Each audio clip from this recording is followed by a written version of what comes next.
Hello story enthusiasts. Welcome to Arcane Paradox. Today we venture into, what if a Gringotts ritual exposed Harry as heir to 19 noble houses and true emperor of all magic. Your support means everything. Like and subscribe. Enjoy. Chapter 1. The weight of gold. The letter arrived the way important things always did in Harry's life, at the worst possible moment, in the most inconvenient way imaginable. He'd been on the roof of number 4, Privet Drive, which was technically against the rules of both the Dursley household and basic common sense, but the alternative had been sitting in his cupboard, not the actual cupboard under the stairs. They'd stopped putting him back there when he turned 14 and got tall enough that it became awkward for everyone, but his room, which might as well have been a cupboard with a window. The summer heat had turned it into a slow oven by mid-morning. So the roof it was. The owl that dropped the letter in his lap was not Hedwig. It was massive, black as a thundercloud, and wore a small golden torque around one leg like a piece of jewelry. It landed with the confidence of something that had never once been turned away from a door, regarded Harry with amber eyes that seemed vaguely unimpressed, and deposited a cream-colored envelope on his knee before lifting off again without waiting for a reply. Harry watched it go. Then he looked at the envelope. The seal was deep red wax, pressed with an emblem he didn't recognize, a set of scales with a dragon coiled around one side. The handwriting on the front was meticulous, the kind you got from someone who'd spent 40 years practicing their penmanship and still took it seriously. Mr. Harrison James Potter, heir to the ancient and noble house of Potter, roof, number 4, Privet Drive, Surrey. Roof, Harry said to nobody. They actually wrote roof. He broke the seal. The letter inside was short. 3 paragraphs, precise and formal, but the weight of it hit him somewhere behind the sternum and stayed there. It was from Gringotts. From the office of the director himself, not a clerk, not a sub-manager, but Ragnarok, who had apparently been running Gringotts since before Harry's grandparents were born and who, according to the letter, had a matter of considerable importance and some urgency to discuss with Harry Potter on the occasion of his 16th birthday, which was tomorrow. The letter used the phrase, inheritance ritual of the first order, twice. The second time, it was underlined. Harry read it again. Then he folded it carefully, tucked it into his jacket pocket, and sat for a long moment looking out over the neighborhood, the identical rooftops, the identical gardens, the identical families having identical summers inside their identical houses. Somewhere down the street, a lawnmower hummed. A child was crying about something trivial. A dog barked twice and stopped. He thought about the word inheritance. He'd always assumed that the Potters had money, the vault at Gringotts confirmed that much, and a decent name in wizarding society. He'd never thought to wonder exactly what decent meant in that context. He'd never thought to wonder very hard about anything related to his family, actually, because every time he'd started pulling on those threads, something had blown up or tried to kill him and the question got tabled until next time. 16 tomorrow. The letter said to come at 10 in the morning.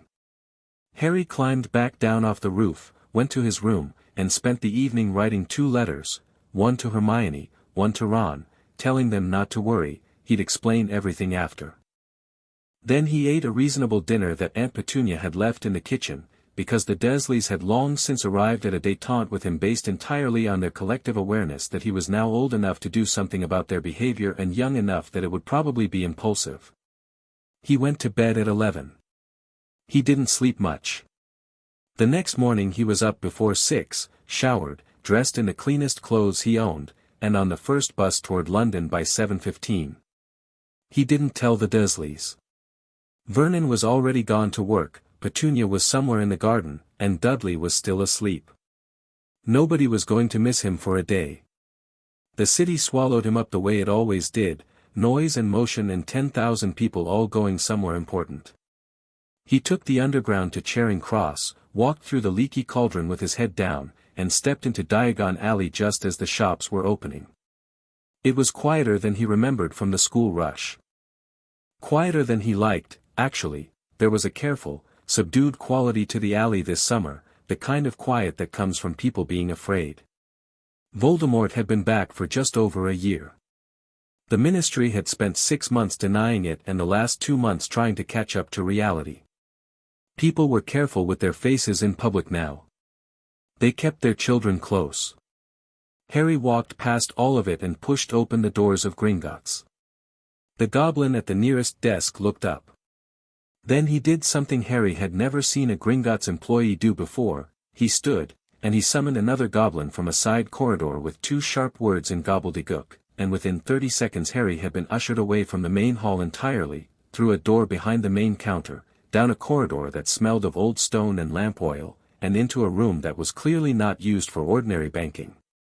It was large, circular, and almost aggressively austere. A single round table of black stone occupied the center. 6 chairs. On the table, a shallow stone basin that reminded Harry unsettlingly of a pensieve, but wider, and inscribed around its rim with runes he didn't recognize. The walls were bare except for 2 torches and, directly across from the door, a portrait of a goblin so old the paint had cracked along the lines of its face like dried mud. The portrait goblin was watching Harry with an expression of sharp, unsettling attention. "Mr. Potter." The goblin who entered from the far side of the room was not particularly tall, but he moved with the kind of economy that meant he didn't waste himself on anything unimportant. He wore dark robes with gold edging, carried no papers, and had the longest fingers Harry had ever seen on any creature. His eyes were the color of old amber, the same color as the owl's, Harry noticed. "Ragnarok," Harry said, because the letter had been clear about who he was meeting, and Harry had decided somewhere between Paddington and Charing Cross that he was going to be calm today. Whatever came. "Sit," Ragnarok said, which was more of a courtesy than Harry had expected. He sat. The goblin director took the chair across from him, folded his long fingers together on the table, and regarded him for a moment that stretched long enough to be deliberate. "Do you know why you're here?" Ragnarok asked. The letter said an inheritance ritual. "First order, whatever that means." "It means," Ragnarok said, "that the ritual in question is not a standard audit of assets. It is a blood lineage determination of the most comprehensive kind, one that we perform perhaps once in a generation, and only when we have specific reasons to believe the standard records are incomplete." He paused. "In your case, Mr. Potter, we have very specific reasons." "Which are?" The goblin studied him. "You are aware that you carry the Potter line?" "Yes." "You are aware that the Potters are an ancient and noble house?" "I gathered as much." "You are aware," Ragnarok continued, in exactly the same tone, as if he were reading from a list, "that your mother was Muggle-born?" Harry's jaw tightened slightly. "Yes." "What you are likely not aware of is that Lily Evans Potter was not, in any meaningful magical sense, Muggle-born." Ragnarok unfolded his fingers and set his palms flat on the table. "She was a squib-line restoration. Her mother was the daughter of a squib who had himself been born of the House of Peveril. When magical ability skips generations, Mr. Potter, the lineage does not disappear. It waits." Harry said nothing. Something was happening in his chest that he didn't have a name for yet. "The House of Peveril," he said carefully, "is, in fact, not merely one house. It is the root house, the convergence point of 17 separate magical lines, all of which were folded into the Peveril bloodline over the course of 4 centuries. The Peverils themselves were the direct heirs of the founder's generation, and through the eldest Peveril brother's maternal line, they trace back to." Ragnarok stopped. Tilted his head. "I think it would be better to show you." He gestured toward the stone basin. "This is a crucible of lines. Your blood in the basin will map your lineage in its entirety. The process takes perhaps 10 minutes, is mildly uncomfortable, and is absolutely binding. What it shows cannot be falsified, contested, or ignored under any covenant of magical law that predates the Ministry, Hogwarts, or the Wizengamot." He met Harry's eyes. "All 3 of which, incidentally, are younger than the covenants I'm referring to." Harry looked at the basin. Then at Ragnarok. "And you already know what it's going to show." The director of Gringotts didn't quite smile. It was more that something shifted in his expression, a quality of anticipation that sat oddly on a face built for neutrality. "We have suspicions," he said. "Based on 70 years of incomplete records and 3 generations of very deliberate obfuscation." "Yes. Obfuscation by who?" "That," Ragnar said, "is one of several things you're going to want to know after we do this, not before." He slid the basin toward Harry. "Your left palm, if you please. There is a blade in the groove on the right side of the basin." Harry found it, small, almost ceremonial, sharper than it looked. He drew it across his palm without drama. The cut stung, welled quickly, and he held his hand over the basin and let the blood fall. It hit the stone and spread. Not the way liquid spreads, not in a puddle or a smear. It moved with intention, reaching across the inscribed runes like it recognized them, and as it spread it began to glow. Pale gold first. Then deeper, richer, until it was the color of something very old and very serious. The runes lit up one by one. Then the basin filled with light, and above it, rising from the stone like smoke that had decided to be more than smoke, a tree appeared, golden lines in the air, branching and branching and branching, names appearing in script too small to read from a distance but somehow visible anyway, the way things in dreams were visible without making physical sense. Harry watched it grow. He watched it branch past Potter, past Evans, past Peveril.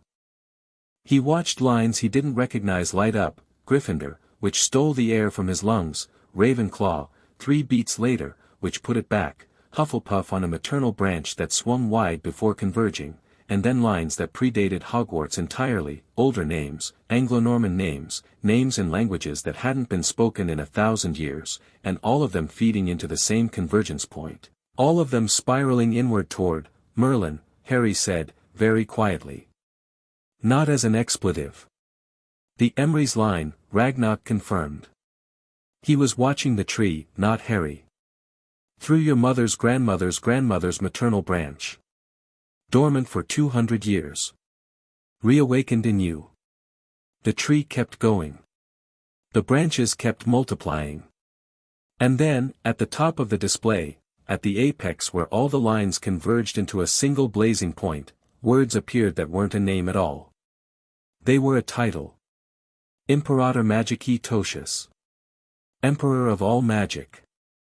The light in the basin held for 3 seconds. Then it pulsed outward, and every torch in the room blazed white, and the portrait goblin on the wall made a sound that Harry realized, after a moment, was something between a laugh and a prayer. Harry sat with his bleeding hand resting on the edge of the basin and looked at the title still hanging in the air above it, burning gold, and he felt something he hadn't expected to feel. Not shock. Not fear. Something more like recognition, the strange, vertiginous sensation of a key turning in a lock you didn't know was in you. How many houses? He asked. 19, Ragnar said. 19 noble and most ancient houses, 11 of which still have active living members who fall under your direct lordship. The other 8 have no living heirs outside of you, which means their seats, their vaults, their magic, and their properties revert to you in full. The goblin paused. The combined assets, in galleons, are, I don't care about the galleons right now, Harry said. He was still looking at the title. What does Emperor of all magic actually mean? Ceremonially? Or, not ceremonially? Ragnar's voice had something new in it. Respect, Harry thought. Real respect, not the professional kind. The title was created in the 9th century by a convocation of all magical peoples, not merely wizards and witches, but goblins, centaurs, merfolk, the old families of the Fae. It was designed as a final authority.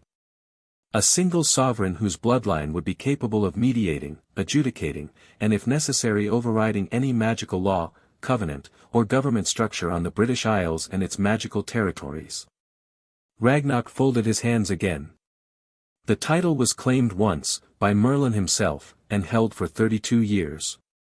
After his disappearance, it was believed the lineage had died out. No one has held it since.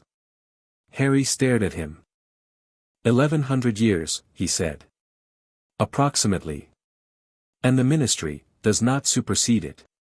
The ministry was founded in 1707. The covenant establishing the emperor's authority was ratified in 849. Ragnar's expression was entirely neutral. Mathematics, Mr. Potter. Harry was quiet for a moment. Outside the room, distantly, he could hear the ordinary sounds of Gringotts going about its day, carts moving, voices in corridors, the enormous indifferent machinery of gold and power. He thought about the cupboard under the stairs. He thought about the word orphan. He thought about Dumbledore's office and the carefully constructed image of a boy who needed protecting. Someone knew, Harry said. Yes. And hid it. The Potter family vaults have been subject to a legacy suppression charm for 63 years, Ragnar said, without inflection. Applied by a third party, not by your parents, who were likely unaware of it. The charm was designed to prevent exactly this kind of ritual from returning complete results. Something moved across the goblin's face. Gringotts does not appreciate outside interference with our records, Mr. Potter.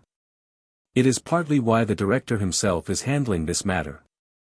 Harry looked at his hand. The cut had stopped bleeding, and as he watched, it sealed itself closed without help from him, the magic responding to the environment, to the ritual, to whatever had just been awoken in his blood. He thought about who had been alive 63 years ago. Who would have had both the knowledge and the motivation to suppress a bloodline? Who had been building plans inside plans since before Harry's parents were born? He didn't say the name out loud. He didn't need to.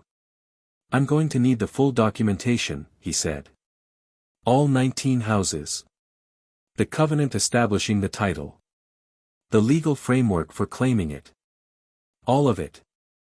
Ragnar reached under the table and produced a leather satchel, aged brown, heavy with paper. He set it on the table with the air of someone who had been waiting to do exactly this for longer than the meeting had lasted. Already prepared. Of course it is. Harry almost smiled.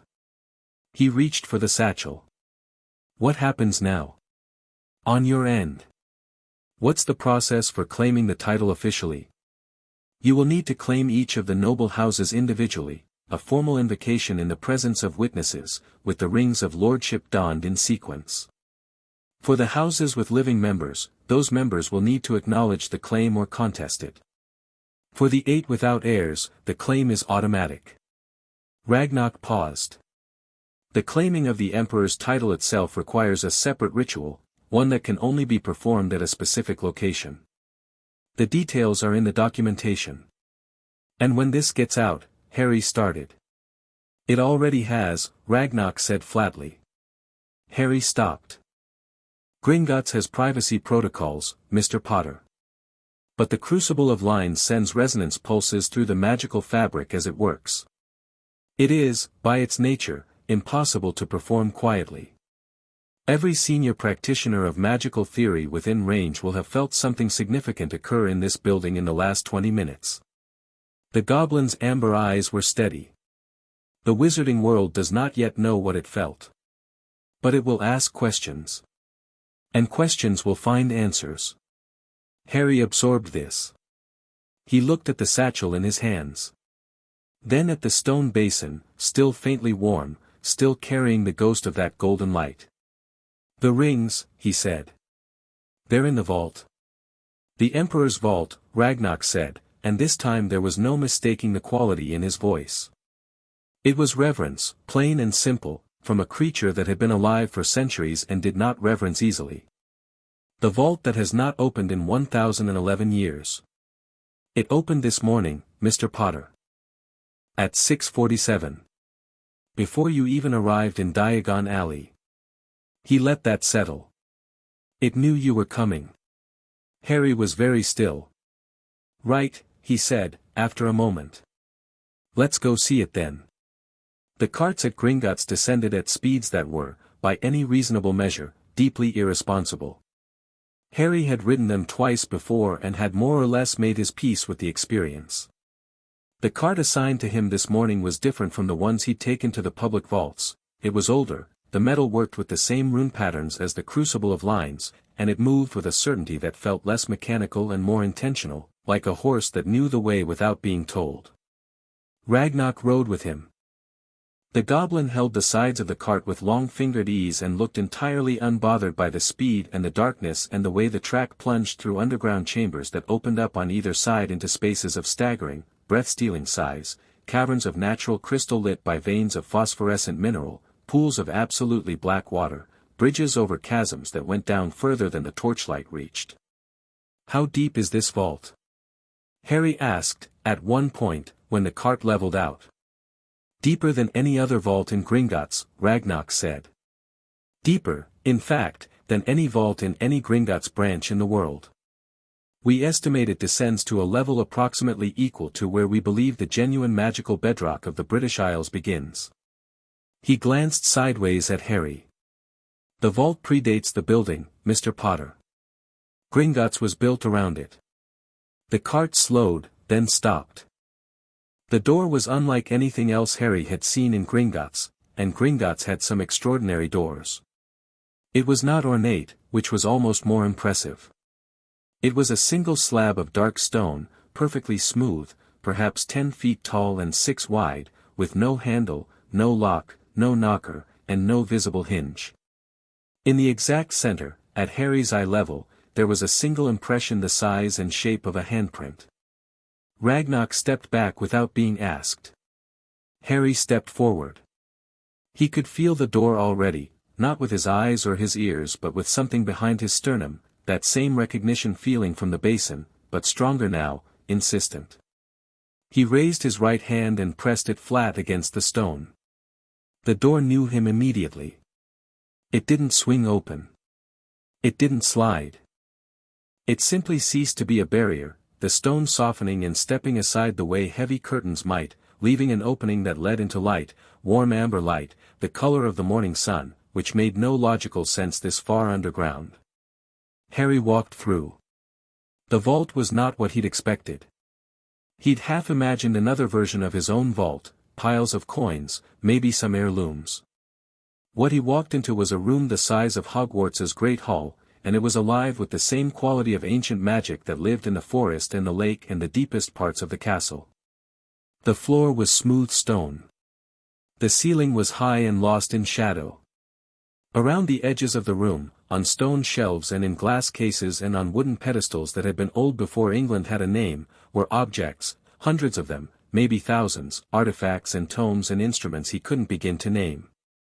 But in the center of the room, on a plinth of dark marble, arranged in a perfect circle, were 19 rings. Harry walked to them slowly. He didn't rush. There was no reason to rush. He'd been waiting for this his entire life without knowing what he was waiting for. Each ring was different, different metals, different stones, different workmanship spanning what looked like centuries of magical craft. Some were heavy, masculine pieces, others were more delicate but no less powerful, designed for hands that held books as readily as wands. Each one caught the amber light and held it differently, and above each one, hovering in the air as if placed there by someone who had planned this moment with extreme care, was a name. Potter. Peveril. Gryffindor. Emrys. He stopped at those 4 first, because they were the ones that meant something to him, that had names he recognized in his own history. He reached out and took the Potter ring first.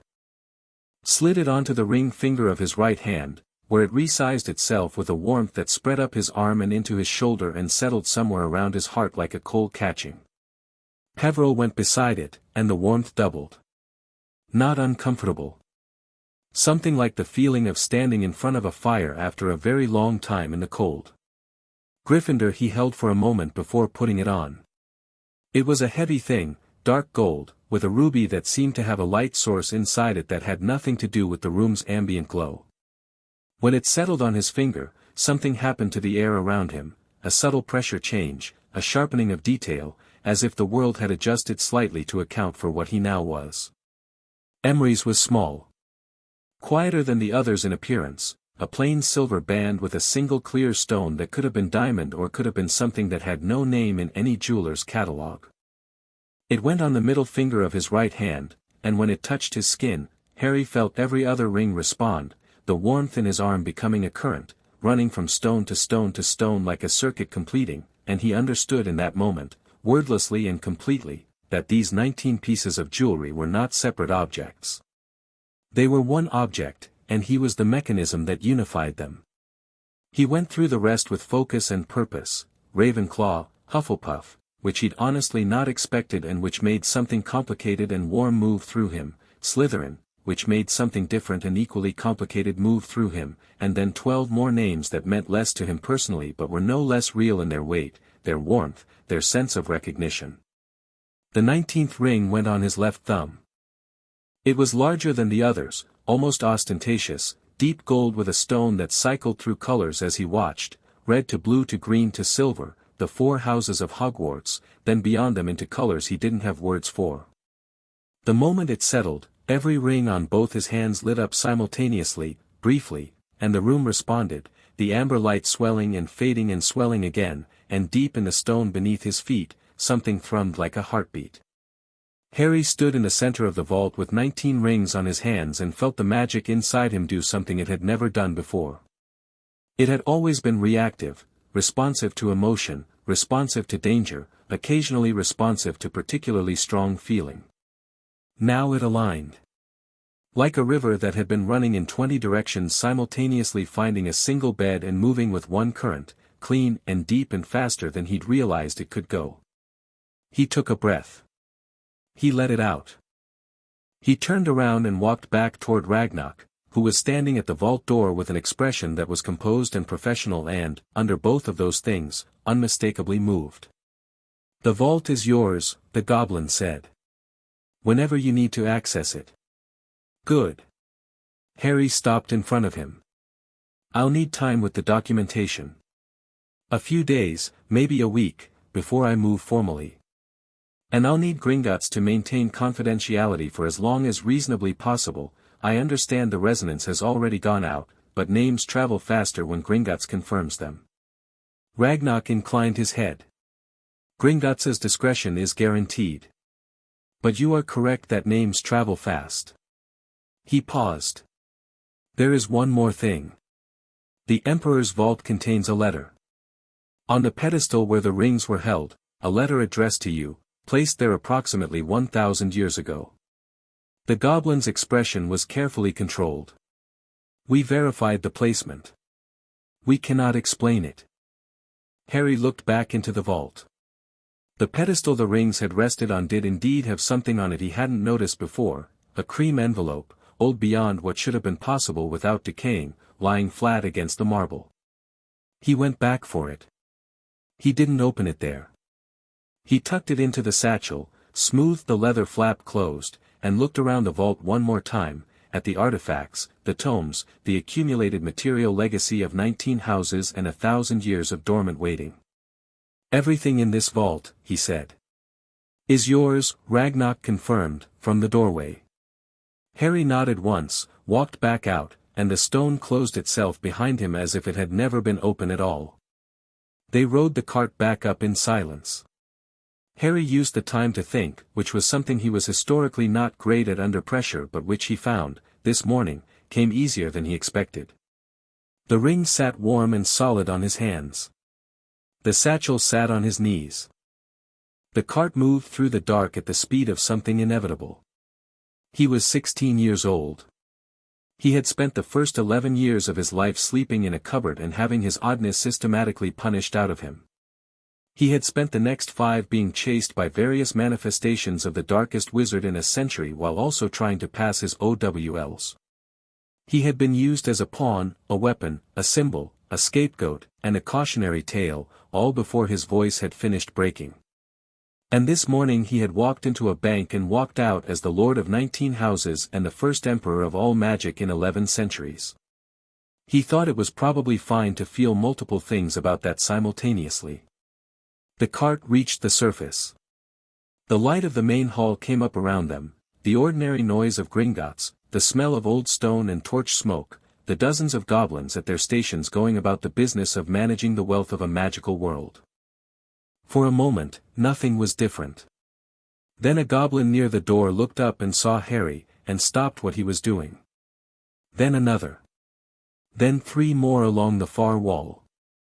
No one spoke. No one made a gesture.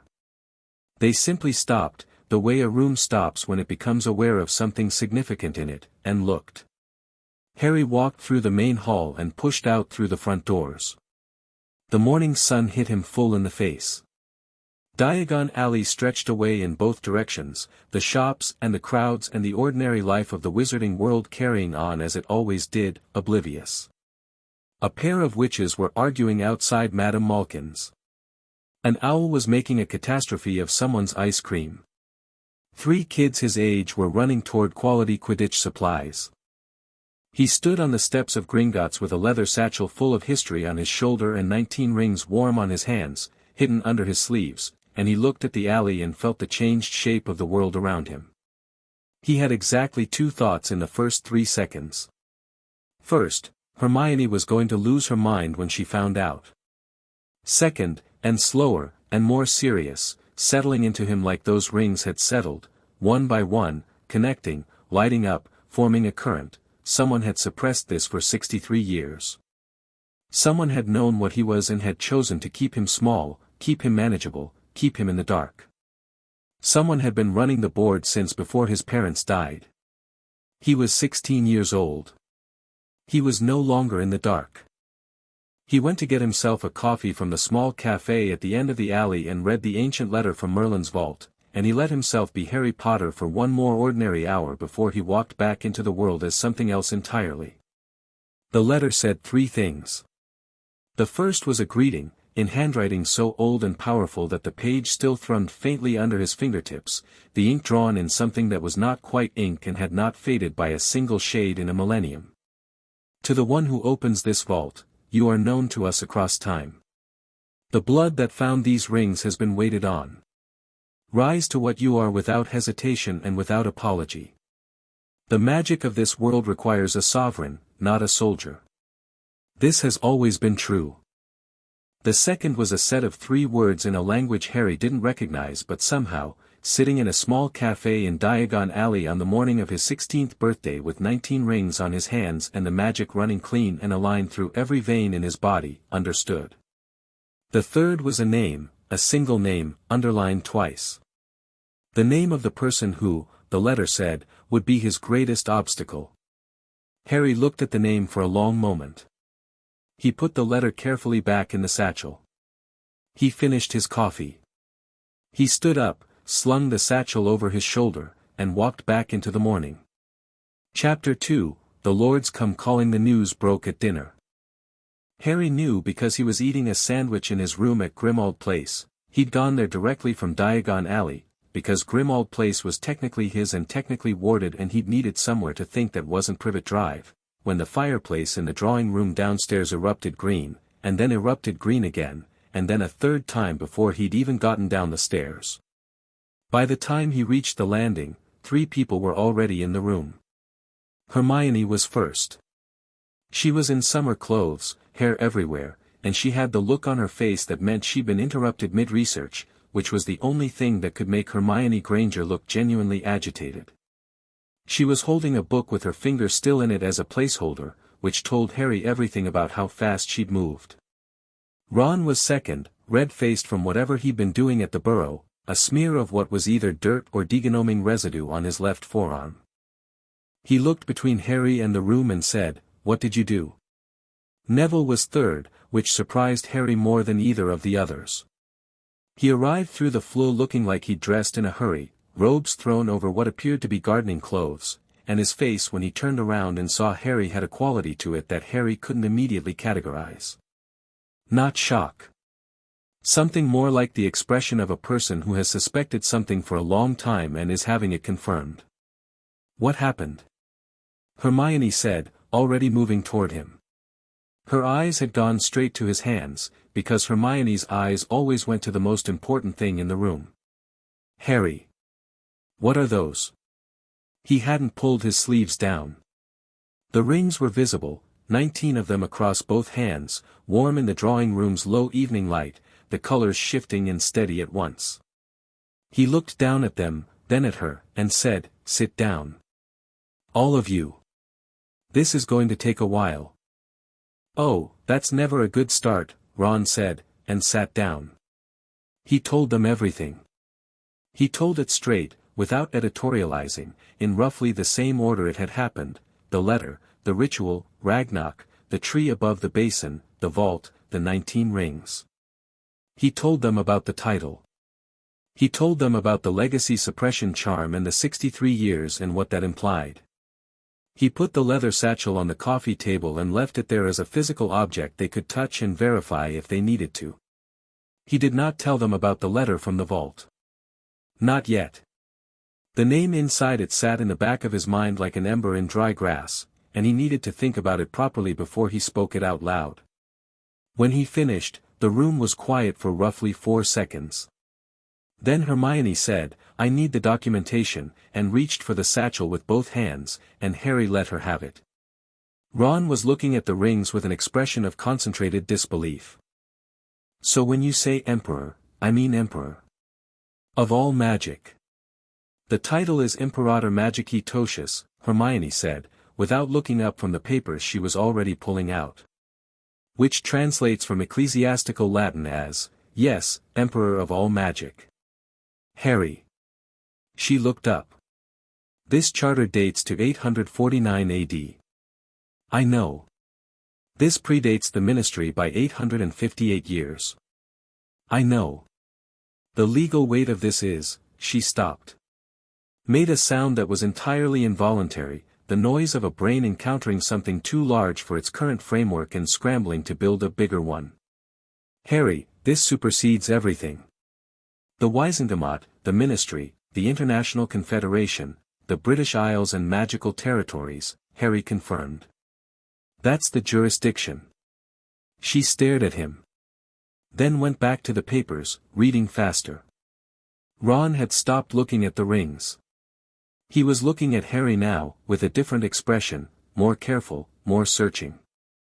"You're taking this very calmly," he said. "I've been processing it since this morning." "You've been alone with this all day?"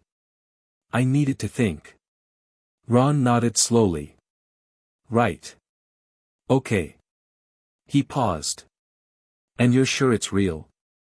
Not some kind of trick, or, I mean, no offense, but someone could have set this up. The Crucible of Lines is the most tamper-resistant magical instrument in existence," Hermione said, still reading.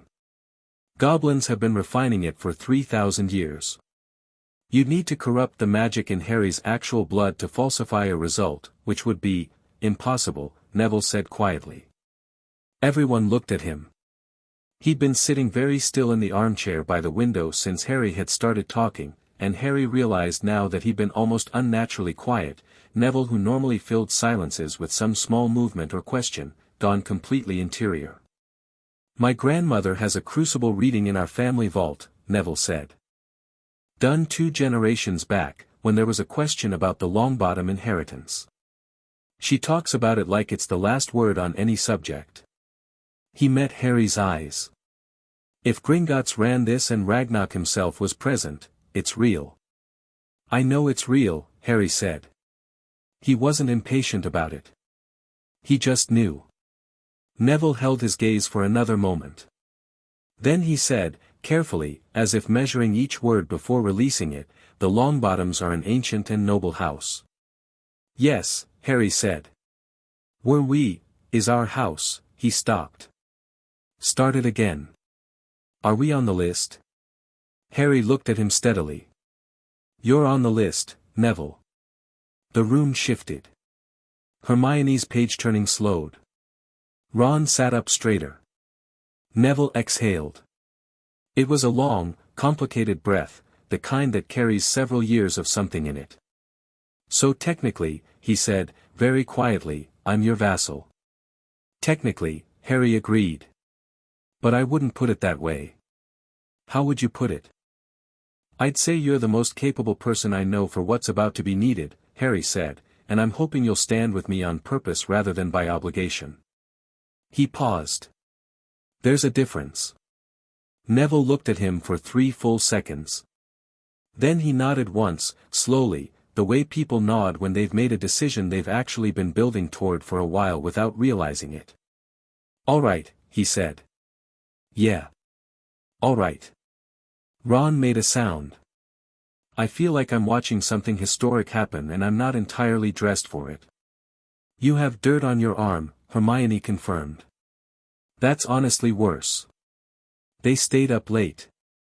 Hermione read documentation until the candles burned low, making notes in the margin of her own notebook in her small precise handwriting, occasionally reading sections aloud and asking Harry clarifying questions he mostly couldn't answer yet.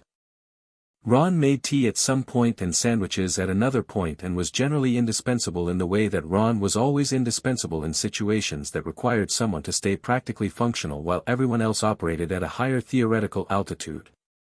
Neville sat with Harry at the kitchen table while Hermione worked, and they talked for a long time about what Harry was actually planning, not the big picture, not the title and its implications, but the immediate next steps. The tactical layer. "The houses with living members," Neville said. "They're going to contest." "Some of them." "Almost certainly. Greengrass is on the list." I saw Hermione flag it. He turned his mug in his hands. "Daphne Greengrass is in our year. Her family's always been, not Voldemort supporters exactly, but not Voldemort supporters. They sit the fence." "Sitting the fence just got more complicated for them," Harry said. "Her father's an intelligent man, from what I know. Cold, but intelligent." Neville paused. "He'll come himself, I'd guess. Within a day or two." "I know. Parkinson's on the list too." "I noticed." Neville almost smiled. "That's going to be an interesting conversation." "They all are," Harry said, and there was something in his voice, not dread, not excitement exactly, something that sat in between, the feeling of a very large thing in motion, that made Neville study him again with that careful, measuring look he'd had since Harry started talking. "You're not afraid of any of this," Neville said. "Not accusing. Just noting." Harry considered it honestly. "No," he said. "I think I've used up my fear on things that were actually trying to kill me. This feels like," he searched for the word. "Agency. I've never had this much of it before." Neville nodded, like that made complete sense. Like it was in fact the most sensible thing Harry had said all evening. They slept in shifts, more or less. Harry was up by 6, which was becoming a habit. He sat in the kitchen with the documentation Hermione hadn't taken to bed and read for 2 hours straight, not skimming, actually reading, building the architecture of it in his mind. By 8 he had a working understanding of the legal structure of all 19 lordships and the formal framework for claiming them. By 9, Hermione was back, and they spent an hour comparing notes, which was the most productive hour Harry had spent on anything non-Quidditch related in recent memory. "You need to claim them formally," she said. "In order of precedence, the oldest houses first." "The rings do some of it automatically," Harry said. Ragnarok explained that the act of wearing them constitutes a claim. "But the formal invocation, in front of witnesses, that's what makes it legally binding in the context of the current system. And the contested claims need to be acknowledged or argued by the House members before the reconstitution of the Wisengamot," Hermione said, and then caught herself. "If you reconstitute it.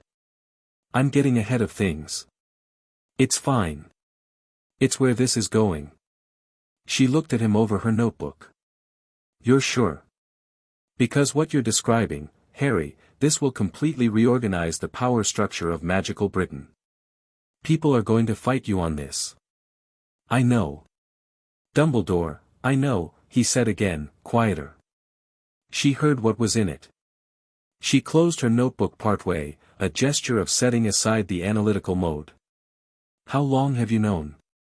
"That something was off, that the way things were set up around you was, since about 4th year," Harry said honestly. "When I thought about it carefully. But knowing something and having proof are different things, and I didn't have proof and I didn't know what to do with suspicion." He met her eyes. "Now I have proof. And I know exactly what to do." She held his gaze for a long moment. Then she opened her notebook again and said, "Right. Then let's make sure we're prepared." The first visitor arrived at 11:45. Harry heard the wards before he heard anything else, a ripple in Grimmauld Place's considerable magical defenses, the kind of pressure that meant someone was standing at the outer boundary trying to gain admittance through official channels. Not forcing, not sneaking. Knocking, in the magical sense. He'd already decided how he was going to handle this. He told Hermione and Neville to stay in the kitchen. Ron, who had reappeared freshly washed, he stationed near the drawing-room door for no particular strategic reason except that Ron was large and steady and had a face that naturally defaulted to immovable when the situation called for it. Then Harry opened the door himself. Lord Cassius Greengrass was a tall man in his 50s, silver-haired, with the kind of face that came from generations of very selective marriages, all cheekbones and pale eyes and the architectural precision of someone who'd had their portrait painted multiple times and had opinions about the experience. He was wearing robes that cost more than several months of Harry's school supplies combined and an expression of controlled neutrality that had clearly been practiced at length. Standing 2 steps behind him was Daphne Greengrass, in a summer dress rather than robes, which meant she hadn't expected to be coming here today. She looked composed. She also looked like she hadn't quite decided what to think yet, which Harry privately respected. Lord Greengrass looked at Harry for precisely 1 second before his gaze dropped, involuntarily and briefly, to Harry's hands. "The rings." "Lord Potter," he said. The word Lord sat in his mouth like something he was tasting for the first time and hadn't decided on. "Lord Greengrass," Harry said pleasantly. "Come in." He stepped back. Greengrass came in with the careful tread of a man who had decided to be deliberate about everything today. Daphne followed, and her eyes swept the hallway with quick, intelligent attention that reminded Harry, not entirely comfortably, of Hermione. Harry led them to the drawing room. He sat. He didn't offer tea immediately, not because he was being rude but because he wanted to see how Greengrass opened, and offering tea was the kind of social ritual that smoothed over the first few minutes of a difficult conversation, and Harry didn't want these minutes smoothed over. Greengrass sat across from him. He looked at Harry with that controlled expression for a moment. Then he said, "The resonance from Gringotts reached my study at approximately 9:35 yesterday morning. By midday I had confirmation from 2 independent sources that the Crucible of Lines had been activated. By evening I had confirmation of 19 houses and the Emperor's title." He paused. "I was prepared to disbelieve it. But," Harry said. "But my daughter pointed out that the Greengrass family records include a genealogical annotation from the early 12th century noting that the Greengrass line is a junior branch of a house whose senior line would one day converge with the Emery's bloodline." Greengrass held Harry's gaze. "The annotation was made by a seer. I had considered it decorative." "Seers are rarely decorative," Harry said. Something moved in the older man's eyes. "No," he said. "I'm coming to appreciate that." He straightened in his chair. "Lord Potter. I am here because Lord Greengrass does not send representatives to things that matter to Lord Greengrass. He comes himself." A pause. "I am prepared to acknowledge the claim." Harry looked at him. "Without contesting." "I have examined the legal framework. The Covenant of 849 is irrefutable. The Crucible result is irrefutable. And I am, above all things, a practical man." Greengrass's expression didn't warm exactly, but it shifted, from controlled neutrality to something more like measured honesty. "I have also spent the last 17 years navigating the question of where to position my family between 2 forces that have made it very clear there is no true neutrality available. I would prefer to position us somewhere that does not require me to eventually choose between an unstable Dark Lord and a ministry that has spent the last year embarrassing itself in public." He looked at Harry steadily. "You are a third option." "I'm not an option," Harry said. Not harshly. Just with precision. "I'm the sovereign authority. That's different from a political alliance." Greengrass absorbed this. Yes, he said. That was, in fact, the correct response. Daphne made a small sound, not quite a laugh, something more controlled than that, but present. Harry glanced at her. She met his look with grey eyes that were sharper than he'd ever given her credit for, in 5 years of sharing a school. Something to add? No, she said. You just answered differently than my father expected you to, and I find that interesting. How did he expect me to answer? With something diplomatic. Something that preserved the framing of a mutual arrangement. She tilted her head slightly. You corrected the framing instead. Because the framing was wrong, Harry said. Yes, she agreed. It was. They looked at each other for a moment. Greengrass watched this exchange with the expression of a man who is recalibrating several assumptions simultaneously. Lord Potter, he said. The Greengrass house formally acknowledges your claim to the lordship of this line. I will provide written acknowledgement by sunset today. He stood, which was the signal that the formal part of this meeting was concluded. I would ask, in return, only that the Greengrass family be given fair consideration in whatever governance structures follow. That's not a request I can grant, Harry said, also standing. Because I don't give families preferential consideration, I give people appropriate roles based on what they're actually good at. He picked up the implication from Greengrass's slight change of expression and addressed it directly. But what you're actually good at is financial strategy and long-term positioning. I'll be needing both. Greengrass studied him for one more second. Then he inclined his head, not a bow, not quite, but something that had the gravity of one without the performance. Then we understand each other, he said. Harry showed them out. He stood in the hallway for a moment after the door closed, heard Ron's voice from the drawing room, blimey, that was, blimey, and went back into the kitchen. They came in waves after that. Not all of them were as smooth as Greengrass. Lord Knott arrived at 2 in the afternoon and spent the first 10 minutes attempting to negotiate from a position of false equivalence, talking about the claim as if it were a business venture that Harry should feel fortunate to bring him into. Harry listened to this with complete patience and then said, quietly and without raising his voice, that he wasn't negotiating the validity of the claim, he was providing Lord Knott with the opportunity to formally acknowledge it or formally contest it, and if not chose to contest it. The Covenant of 849 was clear on what happened to houses that contested legitimate sovereign claims without grounds. What happened, specifically, was that the house's magical status reverted to the Emperor's jurisdiction entirely and the family lost its noble designation. Knott acknowledged the claim at 2:27.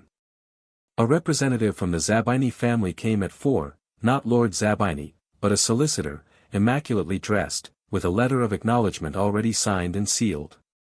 Harry accepted it and made a note that the Zabinis were efficient and had done their homework. A woman he didn't know arrived at 5 and introduced herself as Lady Rowena Selwyn, the matriarch of the Selwyn house, 70 years old, with white hair and a grip like a steel trap when she shook his hand. She looked at the rings on his hands for a long moment, then at his face, and said, "My grandmother told me this day would come." She was mad as a brush, but she was right about most things. Then she sat down, drank the tea that Ron had been trying to offer everyone all afternoon, and formally acknowledged the claim in a voice that brooked absolutely no nonsense. Harry liked her immediately. Between visitors, Hermione had been building a ledger, formal acknowledgments received, expected, and still outstanding. By 6 o'clock she had 8 confirmations and 4 outstanding, and she was also tracking something else, the reports coming in through the network of contacts the Order of the Phoenix maintained, which she'd accessed via the communication mirror Harry had inherited from Sirius. "Dumbledore knows," she said, setting the mirror down. She wasn't surprised. Her voice was careful. "He's called an emergency meeting of the Order for tonight." Harry was at the kitchen table eating something that had been a proper meal until Neville accidentally over-seasoned it and now was an interesting experience. He didn't look up immediately. "What's the read?" McGonagall apparently argued against emergency classification. Moody supported her. Dumbledore overruled both of them. She paused. He's describing it as a matter requiring immediate assessment and possible intervention. Intervention, Ron repeated flatly. That was the word. Intervention in what, exactly? Harry inherited some rings and a very large vault and a title that's been dormant for. It's not the inheritance he's worried about, Neville said quietly. He'd been at the window, watching the street with the easy attention of someone who'd grown up in a household that paid attention to who was outside. It's the title. Emperor of all magic supersedes the Wisengamot, the Ministry, and any authority structure he's been working within or around for the last 60 years. He turned around. Dumbledore's entire influence is contingent on being the most powerful and connected individual in Wizarding Britain. This changes that. He lost his chief warlock position, Hermione said. Last year. He's been rebuilding. And now the ground shifted under him again, Harry said. He put down his fork. He'd been sitting with the thing he hadn't told them yet, the name in the letter, and feeling its weight, and deciding. He made the decision now. There's something else, he said. In the vault. A letter. Left there 1,000 years ago. Hermione went very still. By who? Merlin, Harry said. His actual handwriting. The parchment is still warm. Nobody said anything for a moment. It said 3 things, Harry continued. He laid it out plainly, the greeting, the 3 words in Old Welsh which he'd spent the afternoon parsing through a translation charm and which meant, roughly, claim, guard, endure, and then the name. The letter named the person who would be my greatest obstacle, he said. Not enemy, obstacle. The distinction is important, I think. He looked around the table. It was Albus Dumbledore. Silence. Ron broke it first. Merlin wrote the name Albus Dumbledore in a letter 1,000 years ago. Not by name, Harry said. By magical signature. A specific pattern of magical resonance that identifies a person more uniquely than any name could. The letter gave the resonance, and when I read it, I recognized it. I've been in Dumbledore's office enough times to know what his magic feels like. He paused. Hermione, can a magical signature be inherited? Passed down through bloodlines? She was thinking hard, visibly. In theory. In strong enough bloodlines, yes, a dominant magical signature can reappear in descendants. She met his eyes. You think Merlin was describing a type of person? Not Dumbledore specifically. I think Merlin was describing the person in each generation who would be powerful enough and principled enough and convinced enough of their own righteousness to stand in the Emperor's way with genuinely good intentions. Harry's voice was even. Not angry. That's the obstacle, not an enemy. An enemy wants you dead. An obstacle believes they're right. Hermione looked at him for a long moment. That's a very careful distinction. It has to be. The fireplace lit green. Everyone moved, Neville toward the door, Ron half standing, Hermione's hand going to her wand. Harry stayed where he was. The figure that stepped through was not Dumbledore. It was a boy their age, in dark robes with the dust of travel on them, pale hair disheveled in a way that suggested he'd been moving fast, grey eyes that were calculating and careful and very, very awake.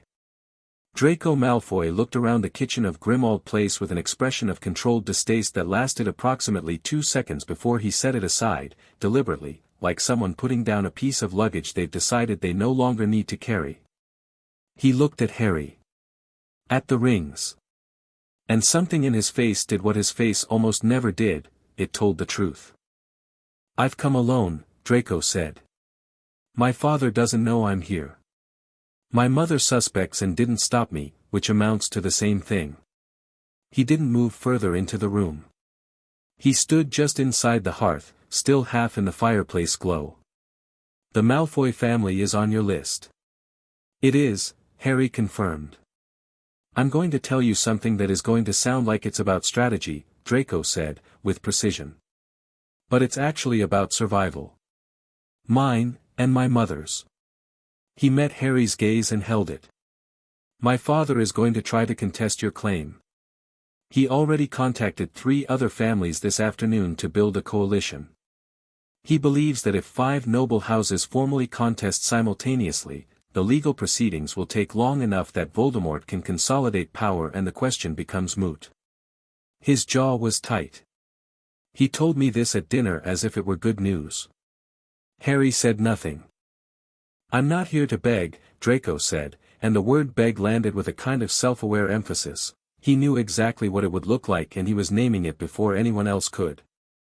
I'm here because I've spent 6 years watching the wrong side of history and I have enough intelligence to know which way this goes if I'm honest about it. He paused. The Malfoy line acknowledges your claim. My acknowledgement, specifically, which under the Covenant is sufficient where there is internal family descent, I checked. Harry studied him. He took in the exhaustion behind the controlled expression, the speed with which he'd clearly traveled, the fact that he'd come to Grimmauld Place at all, which meant he'd had to research the address, which meant he'd been thinking about this before tonight. Sit down, Malfoy, Harry said. Draco sat. He didn't look comfortable, exactly. But he looked like someone who'd made a decision and was living inside it. Tell me about the coalition, Harry said. Who else is your father trying to bring in? And just like that, without ceremony or transformation scene or dramatic statement of loyalty, Draco Malfoy began to talk. By 10 that night, Grimmauld Place contained Harry, Hermione, Ron, Neville, Draco, Lady Selwyn who had simply not left, and a large amount of paperwork on the kitchen table. Hermione's ledger had been updated 3 more times. The acknowledgement count was at 11 confirmed, 3 pending, and 5 contested. The coalition Lucius Malfoy had been attempting to build, which was now somewhat complicated by the fact that his son had just defected. Harry sat at the head of the table, not because anyone had arranged it that way, it had just happened, people had taken seats and left that one empty, and looked at the faces around him. Hermione with her notes. Neville with his quiet, dependable calm. Ron looking like he was processing an enormous amount all at once but keeping up. Draco with his careful gray-eyed watchfulness. Lady Selwyn with her tea and her white hair and her grandmother's prophecy. The contested claims, Harry said. Who's leading them? Your father, Draco said, to no one in particular, in the direction of the table. My father can't lead anything, Harry said evenly, because he's in Azkaban. He had a legal instrument prepared before he was imprisoned. Draco looked up. A document authorizing him to act as lead claimant for all 5 houses in the event of exactly this scenario. It was filed with the Wizengamot 3 years ago. He paused. Foresight. My father has it, even if he uses it for catastrophically wrong purposes. The Wizengamot, Harry said. We'll convene an emergency session, Hermione said. Almost certainly within the week. To consider the contested claims, and probably to propose some kind of special measure relating to the Emperor's title itself. She looked at Harry with bright, serious eyes. They're going to try to create a legal framework that constrains what the title actually means in practice. Make it honorary. Ceremonial. Of course they will, Harry said. He was quiet for a moment, turning the Emery's ring on his finger, a habit he'd developed today without noticing, the slow rotation of the clear stone. Hermione. How long does the Wizengamot have to convene after a claim of this type is filed? She checked her notes. Under the Covenant, the actual Covenant, not the Ministry's version, they have 7 days to formally respond to a legitimate sovereign claim. After that the claim is considered uncontested by default. And the Covenant's definition of the Wizengamot, she saw where he was going. He watched her see it, the slight widening of her eyes, the quick intake of breath that meant she was checking his reasoning against hers and finding that they matched. The Covenant defines the Wizengamot as an advisory body to the sovereign authority, she said carefully. Not an independent legislative power. Under the Covenant's own terms, the actual document, not any subsequent interpretation, it exists to serve the Emperor, not to constrain them. Meaning, Neville said slowly, that the Wizengamot attempting to place restrictions on the Emperor's title is like, like a secretary trying to fire their boss, Ron said. He sounded like he'd surprised himself with how well that landed. Essentially, Hermione agreed. Harry looked around the table. I'm not going to wait for them to convene, he said. I'm going to be present at the session. And I'm going to do something they're not going to expect. He paused. I'm going to be completely reasonable about it. Lady Selwyn made a sound that was unmistakably a laugh. Oh, she said, with the rich satisfaction of someone who has lived long enough to appreciate a well-constructed plan, I do like him. You and your grandmother both, Hermione said, without looking up from her notes. Draco was looking at Harry with his careful, measuring expression. And Dumbledore, he said. Because he'll be at that session. He'll have prepared something. I know he will, Harry said. He's not, Draco stopped, chose his next words. He's not someone you handle with political maneuvers. He works on a level above that. I know. Harry met his eyes. So do I. The room was quiet. Outside, London was going about its business, entirely unaware of the thing happening in this house on this street. The magical world was vibrating with the aftershocks of yesterday morning. 5 ancient families were gathered in coalition. The Wizengamot was preparing emergency procedures. Voldemort, somewhere in whatever sanctuary he'd built himself, was certainly being told about this by whatever informants he still had. Harry thought about all of it, and then he thought about tomorrow, and he felt that alignment again, 19 rings, 19 lines, 1 current, clean and deep, and he was not afraid. He reached for the next stack of documents.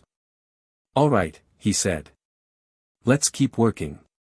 They kept working. The candles burned down and were replaced. The ledger filled up. The night moved forward.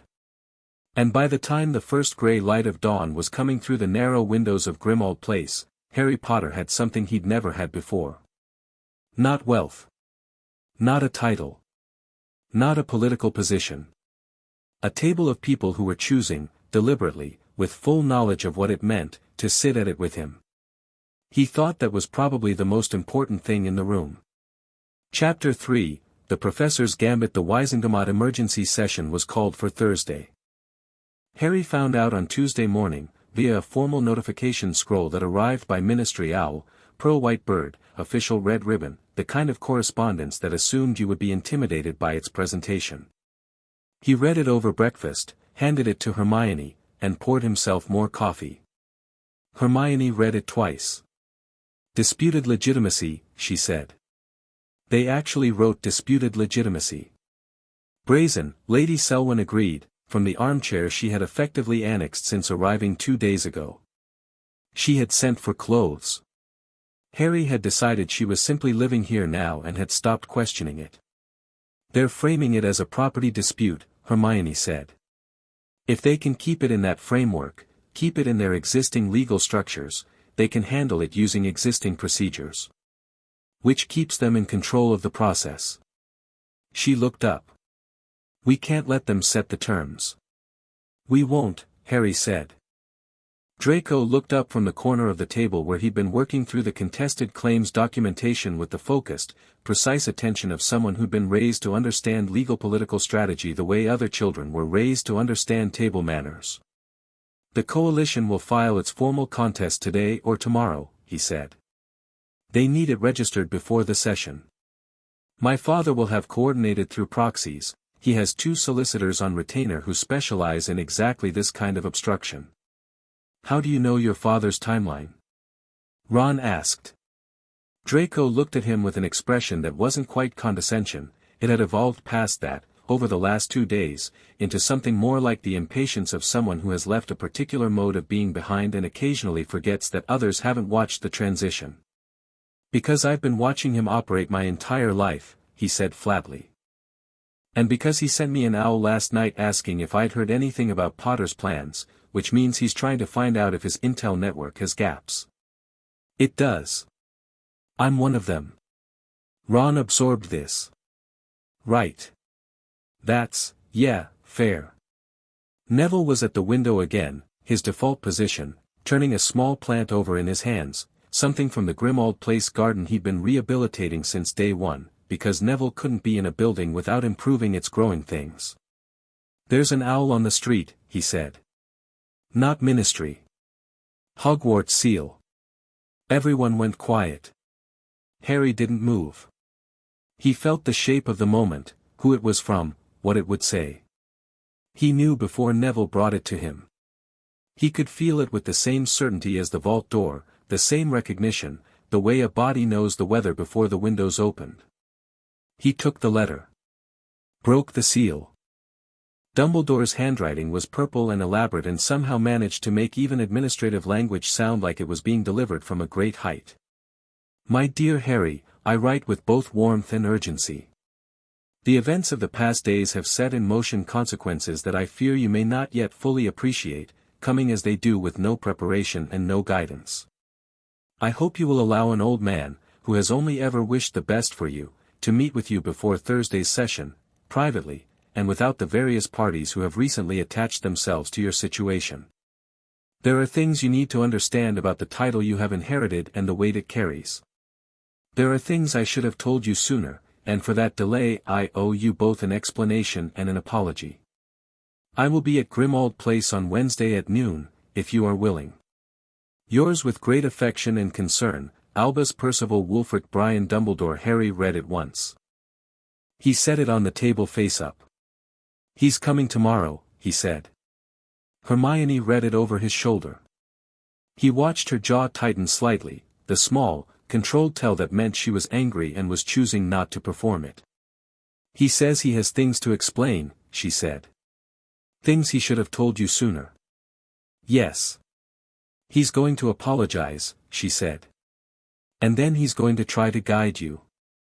"He's going to try to guide me," Harry agreed. "Let him." She looked at him. "Harry, let him come, let him say what he wants to say, and let's hear it." He met her eyes. "I'm not going to be rude to Dumbledore. I'm not going to argue with Dumbledore. I'm going to listen to Dumbledore and then I'm going to do what I've decided to do, and the conversation will make that clearer for everyone."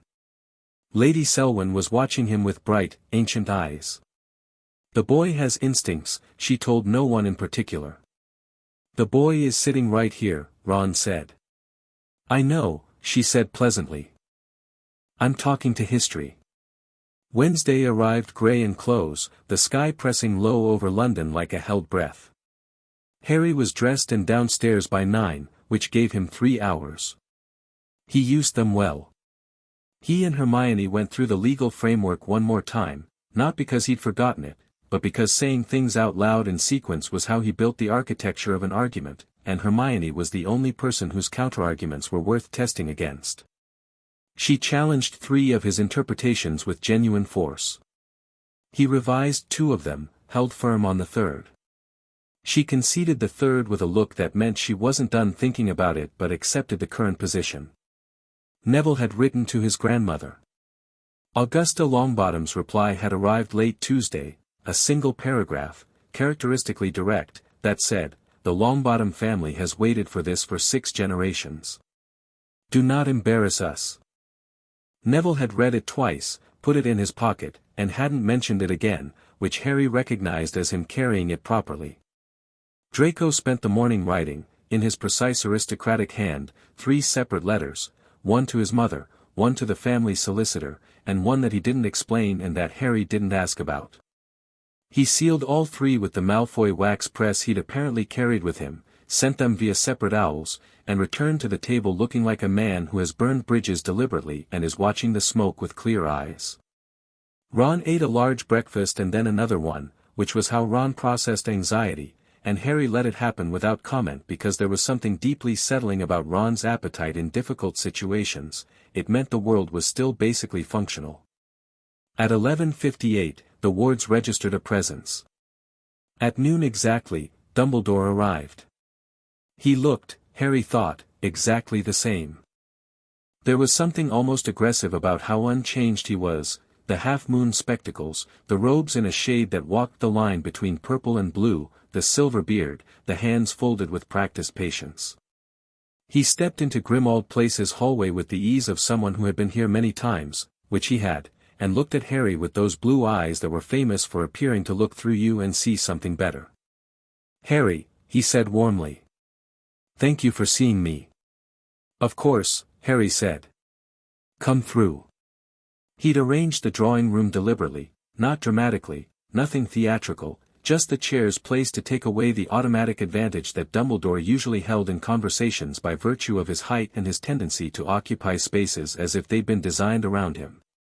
2 chairs, facing each other. A low table with tea. Nothing else. Dumbledore took in the room as he sat, and Harry saw him register the arrangement with the quick, slight adjustment of someone who has noticed a thing and chosen not to name it.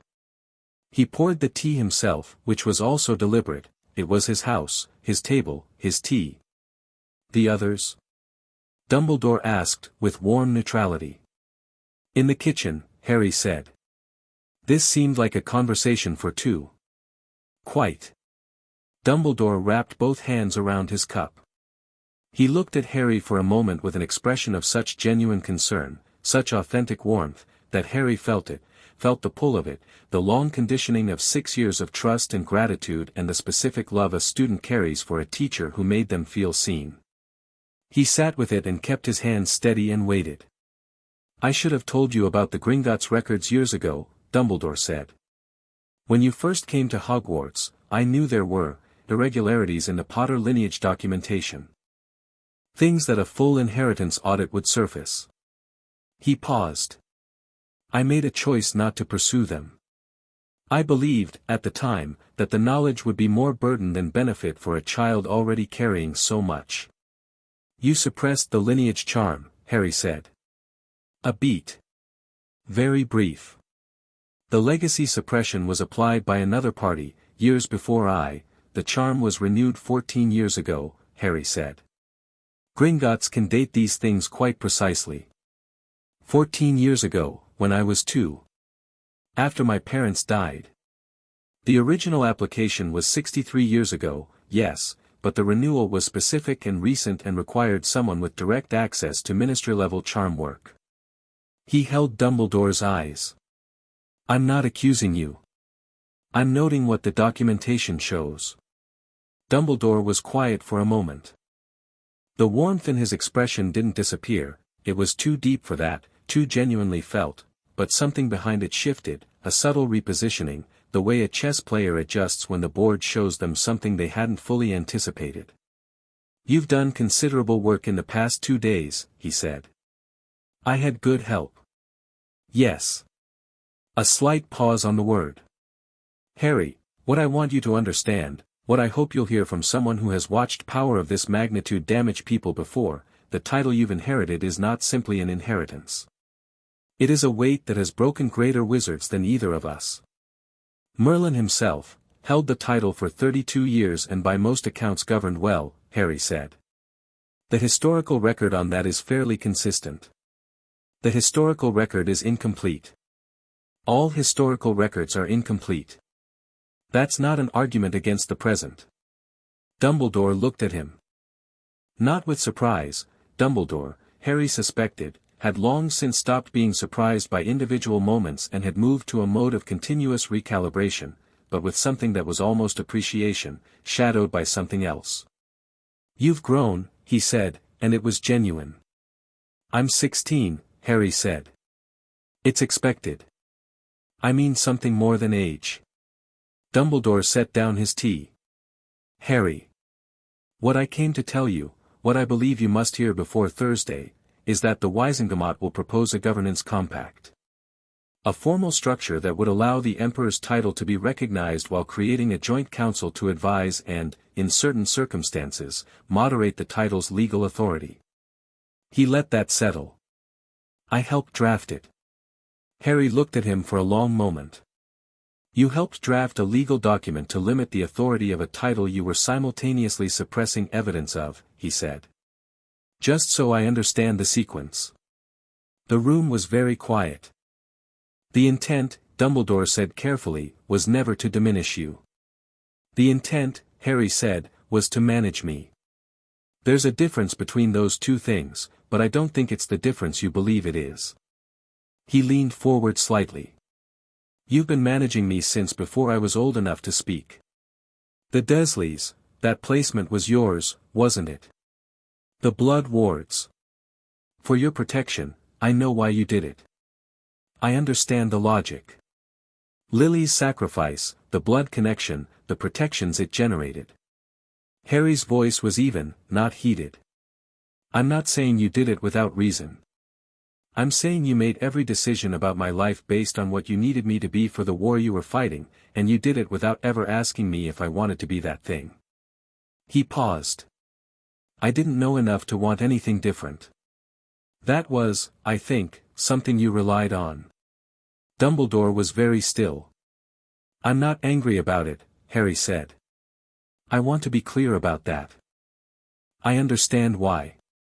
But I need you to understand that I am not the boy you've been managing, and I am not going to walk into Thursday and let a body that exists at the Emperor's discretion place limitations on what the Emperor's title means.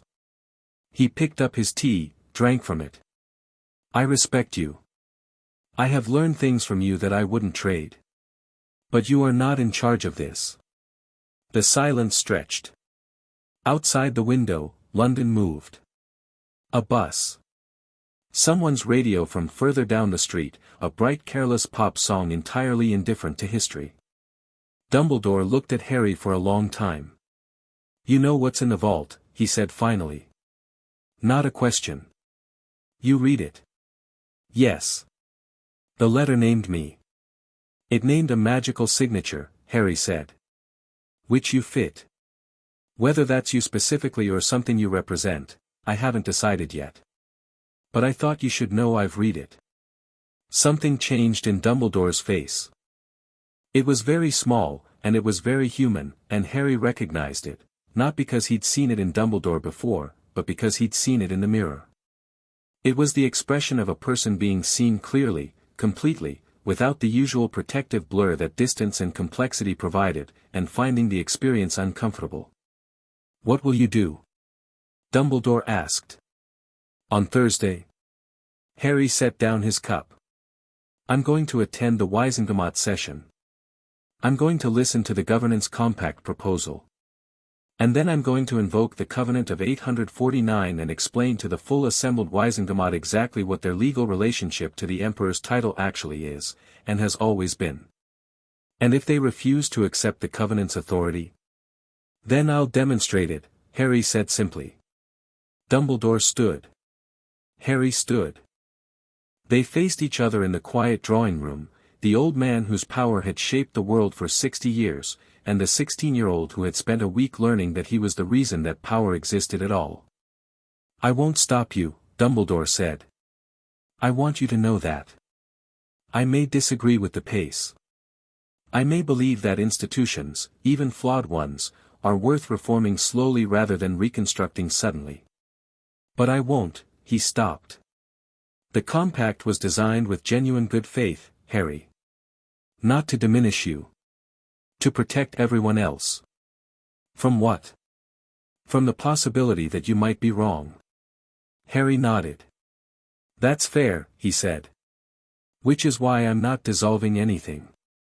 I'm reconstituting it. There's a difference. He held out his hand.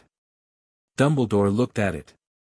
Then he shook it, long, firm, the handshake of two people who have understood each other and are not pretending they agree. Thursday, Dumbledore said. Thursday, Harry confirmed. He walked Dumbledore to the door, closed it, stood in the hallway for 5 seconds, and then went to the kitchen where 4 people and Lady Selwyn were waiting with varying levels of visible tension. Well? Hermione said. He drafted the compact himself, Harry said.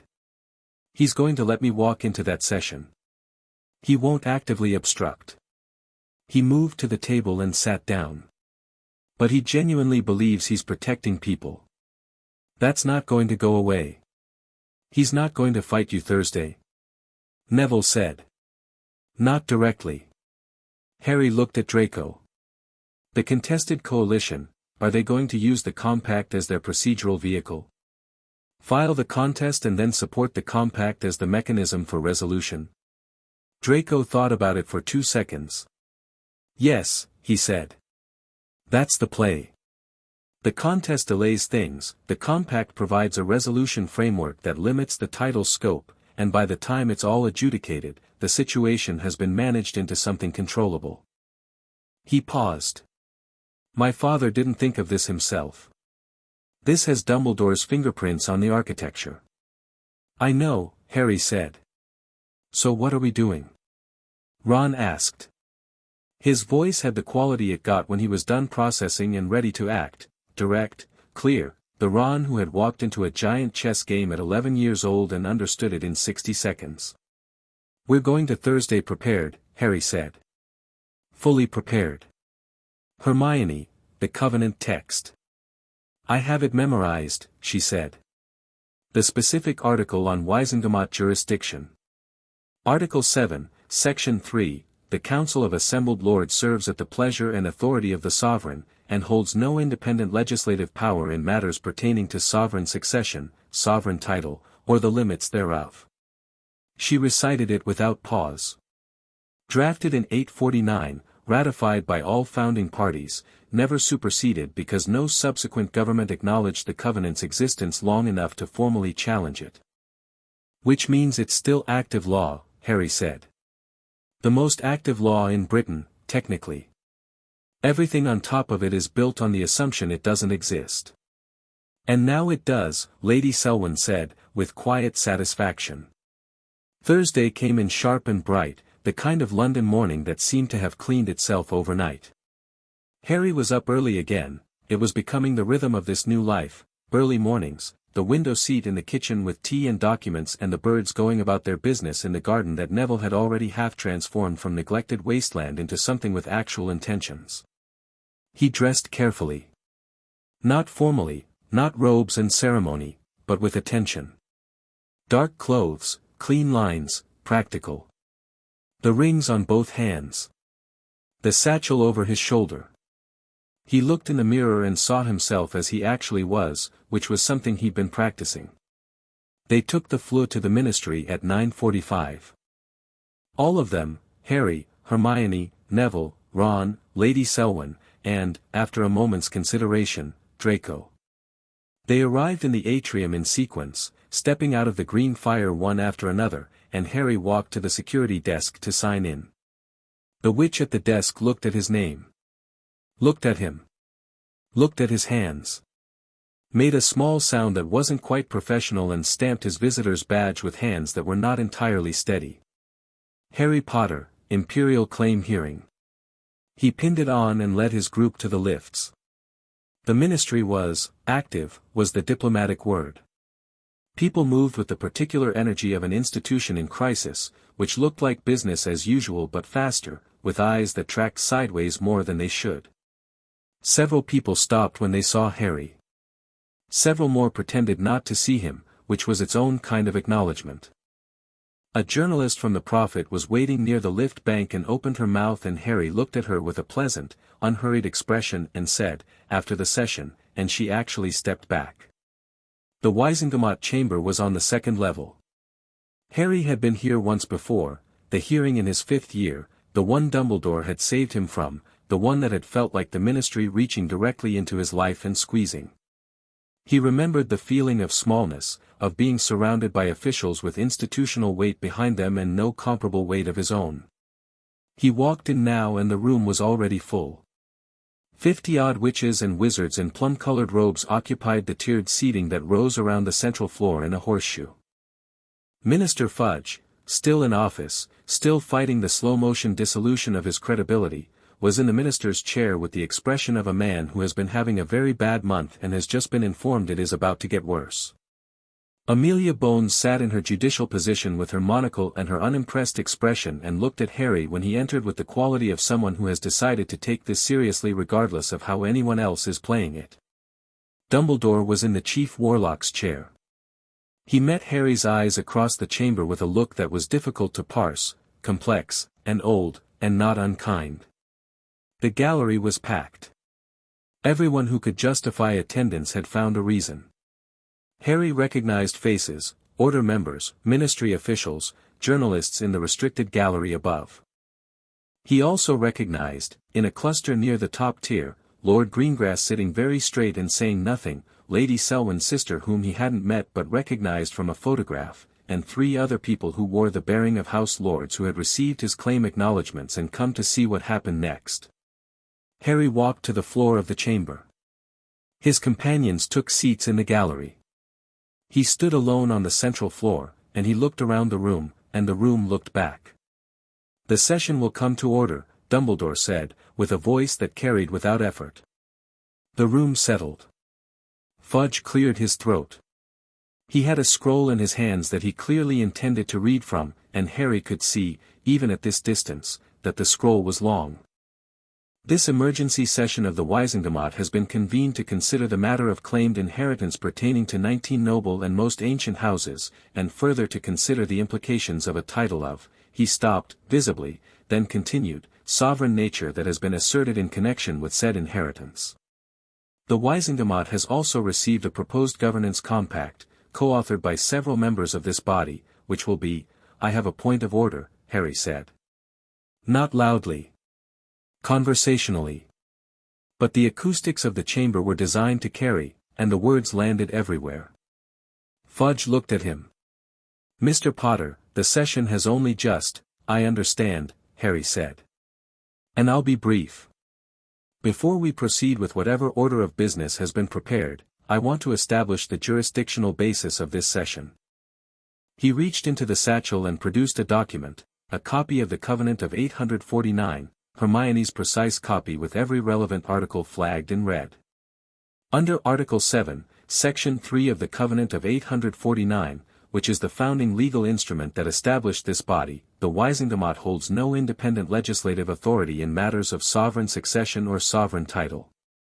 He let that sit for 2 seconds. "Which means this session, as constituted, cannot adjudicate my inheritance claim. It can only acknowledge it." The chamber erupted. Not violently, this was the Wisingamat. People expressed themselves through increasingly rapid murmuring and urgent leaning toward their neighbors, but the noise was considerable. Fudge was saying something. 3 members of the lower tier were on their feet. Dumbledore had not moved. Harry waited.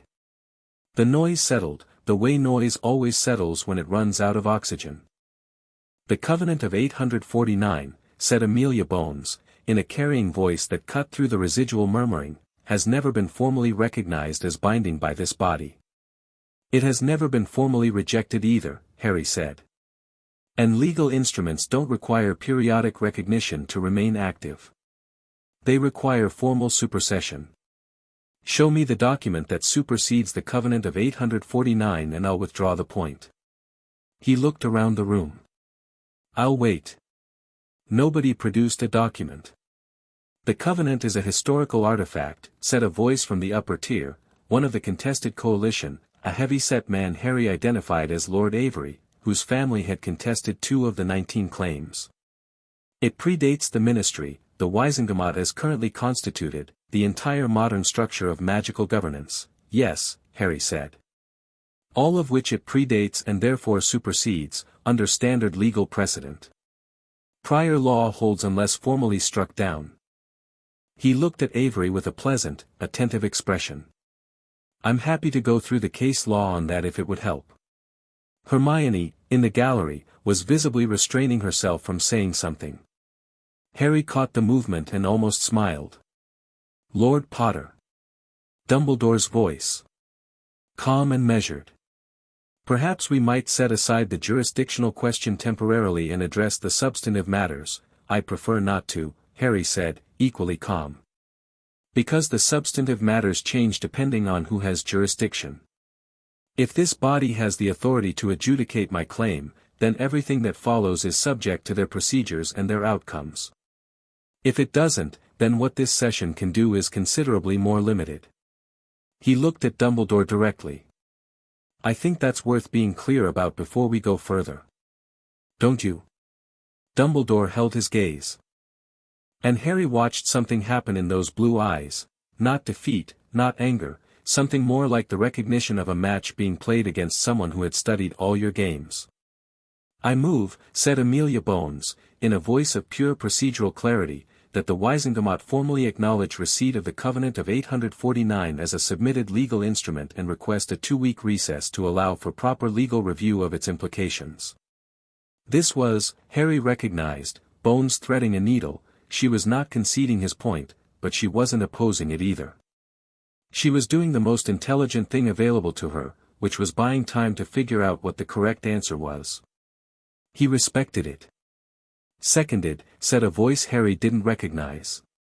"All in favor," Fudge started. Before the vote, Harry said, "I want to table something for that review period." He reached back into the satchel and produced a second document. A formal reconstitution proposal for the Wisengamot. Not a dissolution. A reconstitution, a return to the body's founding charter, which establishes it as an advisory council to the sovereign authority rather than an independent legislature. He looked at the room. "I'm not here to take power away from anyone. I'm here to restore the system to what it was built to be. An advisory body of House Lords, meeting regularly, with genuine input and genuine weight, but under the sovereign's authority rather than as a competing power structure." He set the document on the floor of the chamber, where it sat, simple and enormously consequential. Think about that during the recess. The chamber was very quiet. Fudge looked like a man whose day had started badly and was accelerating in that direction. Avery looked furious but contained it. The contested coalition members in the upper tier were conferring in urgent whispers. And Dumbledore was looking at Harry with an expression that had moved, finally, past the complex architecture of management and control and strategy, into something cleaner. He looked, Harry thought, like a man watching someone he'd underestimated do something he couldn't quite find fault with. "All in favor of the recess," Fudge said, somewhat numbly. The vote was unanimous. Afterward, in a side corridor outside the chamber, while Hermione was vibrating with a controlled energy that meant she had 17 things to say and was deciding which one first, while Ron was doing his processing thing and Neville was quietly looking like a man standing in the right place, Draco appeared at Harry's shoulder. That was, Draco said, exactly what needed to happen. "The coalition," Harry said, "lost 3 members in the room. I watched Greengrass signal to 2 others during your second point. They'll withdraw their contests within the week." He paused. "Avery won't. He's committed to a different outcome and he's going to look for other methods." "Let him look," Harry said. They walked out through the ministry's atrium, all 6 of them, and the space parted ahead of them with the subtle choreography of a room that has collectively recognized something it can't quite name yet. Luna Lovegood was waiting at the floor bank. Harry stopped. He hadn't seen her in months, since the end of term, the last day at Hogwarts before summer, when she'd been walking barefoot down a corridor and had said to him, pleasantly and without context, that he should be very careful about what he found in Gringotts because things that had been waiting that long tended to come with considerable expectations. He'd forgotten that until this moment. She was wearing yellow robes and had dirigible plum earrings and a copy of the Quibbler tucked under one arm, and she looked at him with the serene, untroubled attention that was uniquely hers. "Oh good," she said. "You opened the vault. I was a bit worried you might not." "Luna," Harry said. "Were you expecting this?" "I was expecting something," she said. "The Nargles have been very agitated since July." Agitated Nargles almost always mean significant magical events. She looked at his hands. "Those are very loud," she said thoughtfully. "I can hear them from here." "The rings? The purpose?" She tilted her head. "You're going to need someone who can hear the things people aren't saying. In all the meetings that are coming." She looked at him with those wide, clear eyes. "I thought I'd offer." Harry looked at her for a moment. He thought about what Merlin's letter had said, in those 3 words he translated, claim, guard, endure, and he thought about the fact that the most useful advisor he'd encountered in the last week had been a 15-year-old girl who saw sideways. "Come to Grimmauld Place," he said. I'll explain everything. Oh, I already know most of it, Luna said pleasantly, and stepped into the flue. Harry turned to find Hermione staring at the space where Luna had been with an expression that walked the line between exasperation and relief. Did she just, yes, Harry said. Right. Hermione straightened her notebook. Of course she did. They followed, one by one, back through the green fire, back to the house on Grimmauld Place that had stopped feeling like a borrowed space and started feeling like the first rooms of something much larger. Harry was the last through. He stood for a moment in the atrium, the great hall of the Ministry of Magic, its enormous walls and golden statues and the 100 daily small dramas of institutional power, and he felt the shape of the 2 weeks ahead like a thing he could hold in his hands. The recess was not a delay. It was preparation time. His preparation. By the time the Wisingamot reconvened, the reconstitution document would be so thoroughly argued, so airtight, so grounded in historical and legal precedent that refusing it would require the assembled body to formally declare themselves above the founding law of their own institution.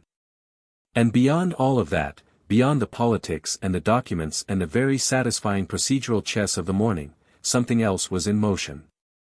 Something Harry had been thinking about since he'd read that name in the vault letter, since Ragnarok had said the vault that hasn't opened in 1,000 years opened this morning before you arrived.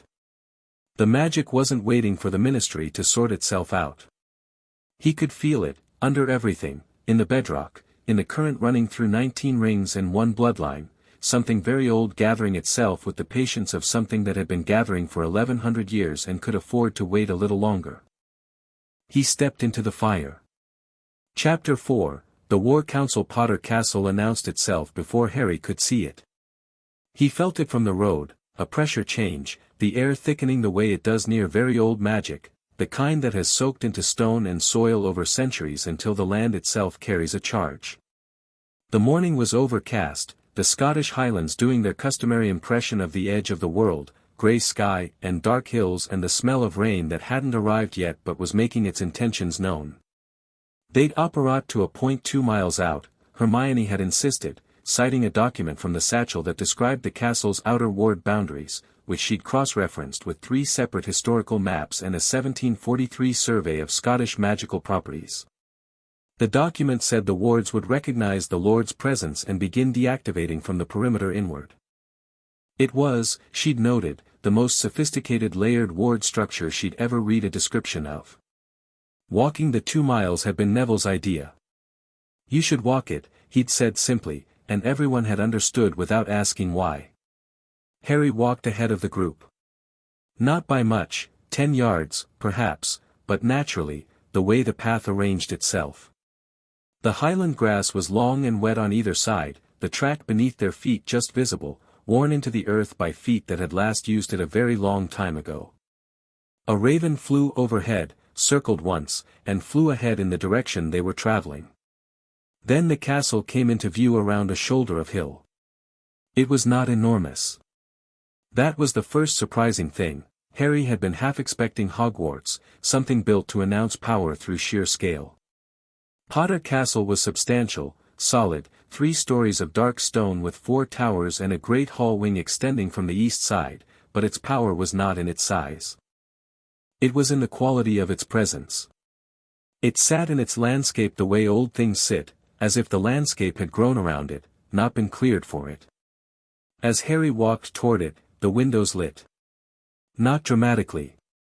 Quietly, one by one, as if someone inside was moving from room to room turning on lights, and then more quickly, the whole structure warming, the dark stone catching a quality of light that had nothing to do with the overcast sky. The gate at the end of the track, wrought iron, twice Harry's height, worked into the forms of a stag and a doe facing each other, swung open without sound when he was 20 yards away. He walked through. Right, Ron said, from somewhere behind him. So that's just happening. The wards are responding to his presence, Hermione said quietly. Like they've been tuned to him specifically. A pause. For a very long time. The castle doors opened before Harry reached them, great oak things, banded in iron that had turned a deep brown-green with age, swinging on hinges that should have needed oil but moved like they'd been serviced yesterday. Inside, the entrance hall was cold and dusty with disuse, but the dust was already beginning to settle, disturbed by some interior current of air that the castle seemed to be generating for itself, shaking itself out like an old coat, re-inhabiting its own spaces. Harry stepped inside and the cold vanished. Warmth came up from the stone floor in a wave that was entirely magical in origin. No hearth had been lit, no fire prepared, and the torches in their iron brackets along the walls came up one by one, flame blooming in each one, chasing the shadows back into the corners. "Welcome home," Luna said softly, from just behind his shoulder. It was the right thing to say. It settled somewhere in him and stayed. They spent the first day simply learning the place. The castle had been in stasis, not abandoned, not ruined, but held, for approximately 2 centuries, which meant its structure was perfect and its contents untouched. The kitchens were equipped. The library held 3,000 volumes that Hermione discovered within 4 minutes of finding the room and then did not leave for 2 hours. The great hall had a table that could seat 40, currently holding dust and a quality of waiting that felt intentional.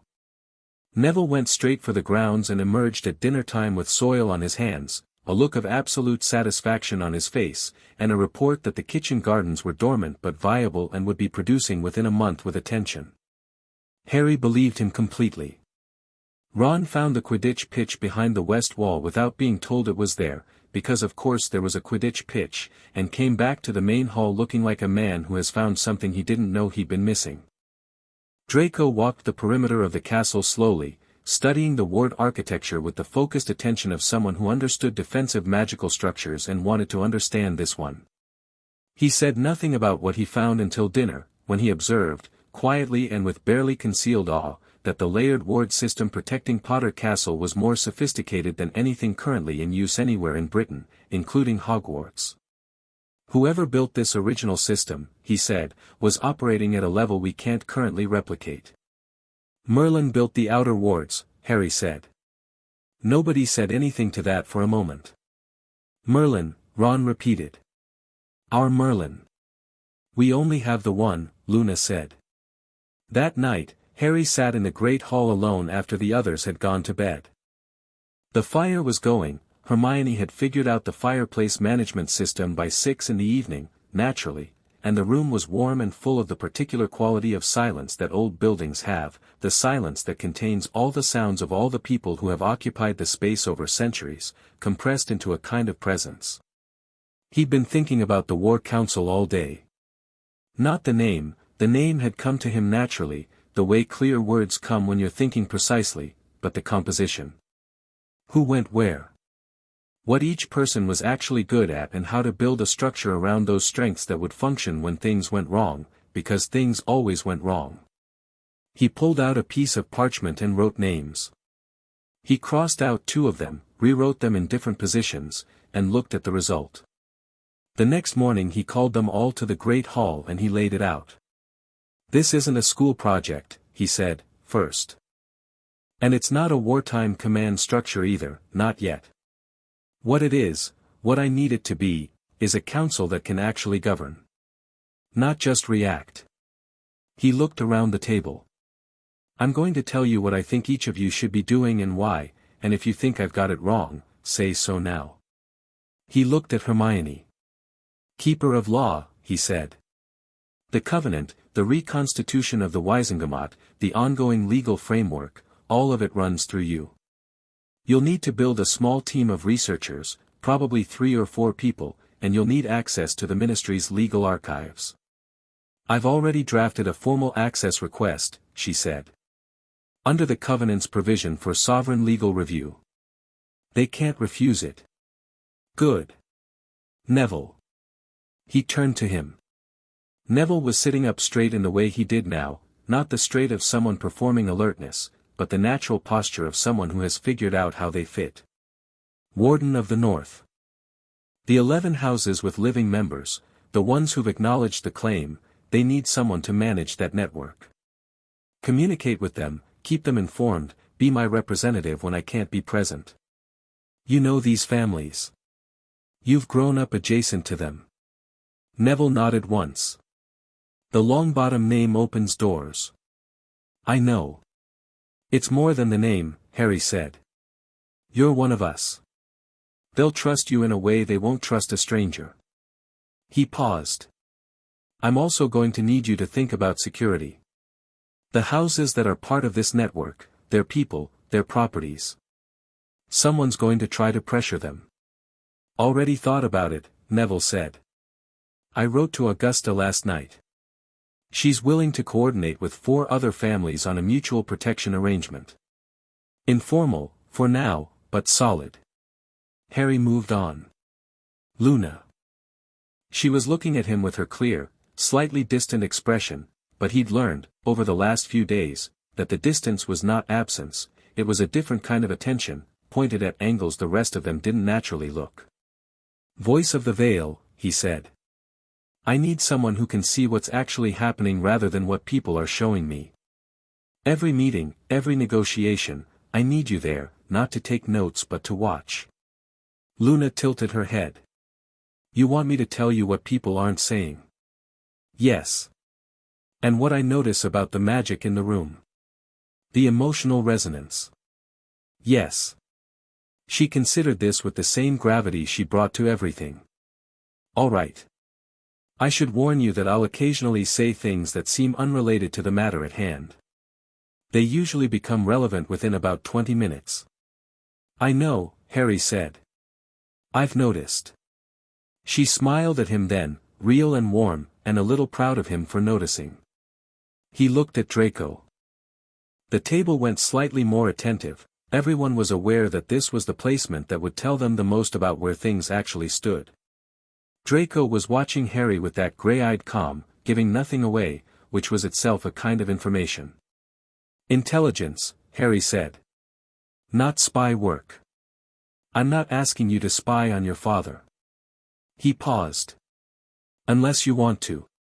Draco's mouth did something controlled and dry. I'm already doing that. Then formalize it. I need someone who understands how the old families operate from the inside. Who knows the networks, the obligations, the pressure points. Someone who can read a social situation in a room full of purebloods and tell me exactly what's actually being negotiated under the surface conversation. He held Draco's eyes. You've been trained for that your whole life. I'm asking you to use it for something worth using it for. The room was very quiet. Draco looked at the table for one moment, a single beat, a brief inward look, then back up. I'll need resources, he said. A budget for cultivation of sources. Some level of official cover, a title within the council structure that gives me legitimate reason to be in rooms. Done, Harry said. Lady Selwyn. The old woman looked up from her tea with bright, pleased eyes. She had, since arriving at Potter Castle, set herself up in the corner of the great hall each morning in a position that gave her a sightline to all entry points and the expression of someone who has earned the right to sit wherever she wants. The elders, Harry said. The families who've been in the magical world for 5, 6, 7 generations, the ones who remember what this country's magical structure actually looked like before the ministry rewrote it. I need a bridge to them. Someone they'll receive. Lady Selwyn set down her tea. My sister is currently corresponding with the McNair matriarch, who has wanted to distance her family from the Death Eater Association for 2 years but hasn't seen a viable path. She folded her hands. I'll bring you 3 elder families within the fortnight. Possibly 4. Perfect. Harry looked at Ron last, which was deliberate. He'd saved this one because it required the most careful framing and because it mattered the most personally. Ron was looking at him with an expression of studied patience that covered a fairly obvious undercurrent of not knowing what was coming. Marshal, Harry said. The military structure, if and when this becomes open conflict, which it will, because Voldemort is not going to sit still while this happens, I need someone commanding the physical defense. The operations. The people on the ground. He paused. You're the best tactical thinker I know when it comes to actual conflict. Not planning from a desk. The actual ground level, what do we do right now of it? Ron stared at him. You're serious. You walked into Umbridge's office at 15 and talked your way into a situation involving Death Eaters without flinching. You've held a defensive position in 4 separate high-pressure situations in the last 5 years without panicking or freezing. And you can read a room in a crisis the way most people can't. Harry held his gaze. Yes. I'm serious. Ron was quiet for a moment. He looked around the table, at Hermione, who was watching him with a soft, open expression, at Neville, who gave him a small nod, at the others. He looked back at Harry. Okay, he said. Marshall. Yeah. He sat up straighter. I want to talk about the physical defenses here first, then the order, then what we know about Voldemort's current military capacity. Good, Harry said. That's exactly the right order. They worked through the morning and into the afternoon, and what happened in that great hall was something Harry didn't have a precise word for, not a meeting, not a strategy session, something more like the first time a group of people who have been existing in parallel start existing together. Ideas built on each other. Hermione and Draco discovered, apparently to both their mild annoyance, that they thought about political structures in very similar ways. Neville and Lady Selwyn spent 40 minutes in a deep conversation about the specific psychology of old family patriarchs that ended with her giving him her sister's flu address and him looking like he'd been given a very useful weapon. Luna made 3 observations during the session that seemed at first to be about the castle's architecture and turned out to be, on reflection, pointed assessments of political vulnerabilities that everyone else had missed. Harry mostly listened. That was the job, right now. Build the structure, give people real authority within it, listen to what they said when they had it. Around 3 in the afternoon, the wards chimed. It was a physical sensation, not a sound, exactly, but a pressure change that everyone in the room felt, a ripple through the castle's magical structure. Harry was on his feet before anyone spoke. Someone at the outer boundary, Neville said. He had his wand out, easy and ready. Not forcing. But not the standard approach either. The wards would have turned back someone hostile, Harry said. He was already moving toward the door. Which means whoever this is, the wards let them get to the boundary. He walked out through the entrance hall, through the gate, down the track, with the others falling in behind him without being asked. The morning's overcast had thickened toward afternoon rain and the light was flat and gray, the hills around them dark and enormous. At the outer boundary, which was invisible, but you could feel it, a tightening in the air at exactly the same point the short grass changed to heather, there was a single figure. Tall, bone-pale, in robes the color of old blood. A face that had once been handsome before ambition had carved it into something architectural. Red eyes that tracked Harry's approach with an attention that was the absolute opposite of human. Voldemort was standing at the boundary of Potter Castle alone, with his hands at his sides and no wand visible, and he was looking at Harry with an expression that was the first genuinely unreadable thing Harry had encountered in days. Harry stopped at the boundary line. 6 feet between them, the ward humming in the air. You're alone, Harry said. I thought it appropriate, Voldemort said. His voice was the same, that cold, liquid quality, beautiful in the way certain dangerous things were beautiful. Theatricality seemed unnecessary. Behind Harry, he heard the small sounds of people reaching for wands, positions adjusting. He held up one hand without looking back, and the sound stopped. You felt the ritual, Harry said. The entire magical world felt the ritual, Voldemort said. Though most of them didn't know what they were feeling. The red eyes moved over Harry with a calculating thoroughness that was almost objective. 19 houses. The Emperor's title. He paused. I felt the vault open. What do you want? To talk, Voldemort said. Specifically, to make a proposal. He looked at the ward boundary between them. May I come in? No, Harry said pleasantly.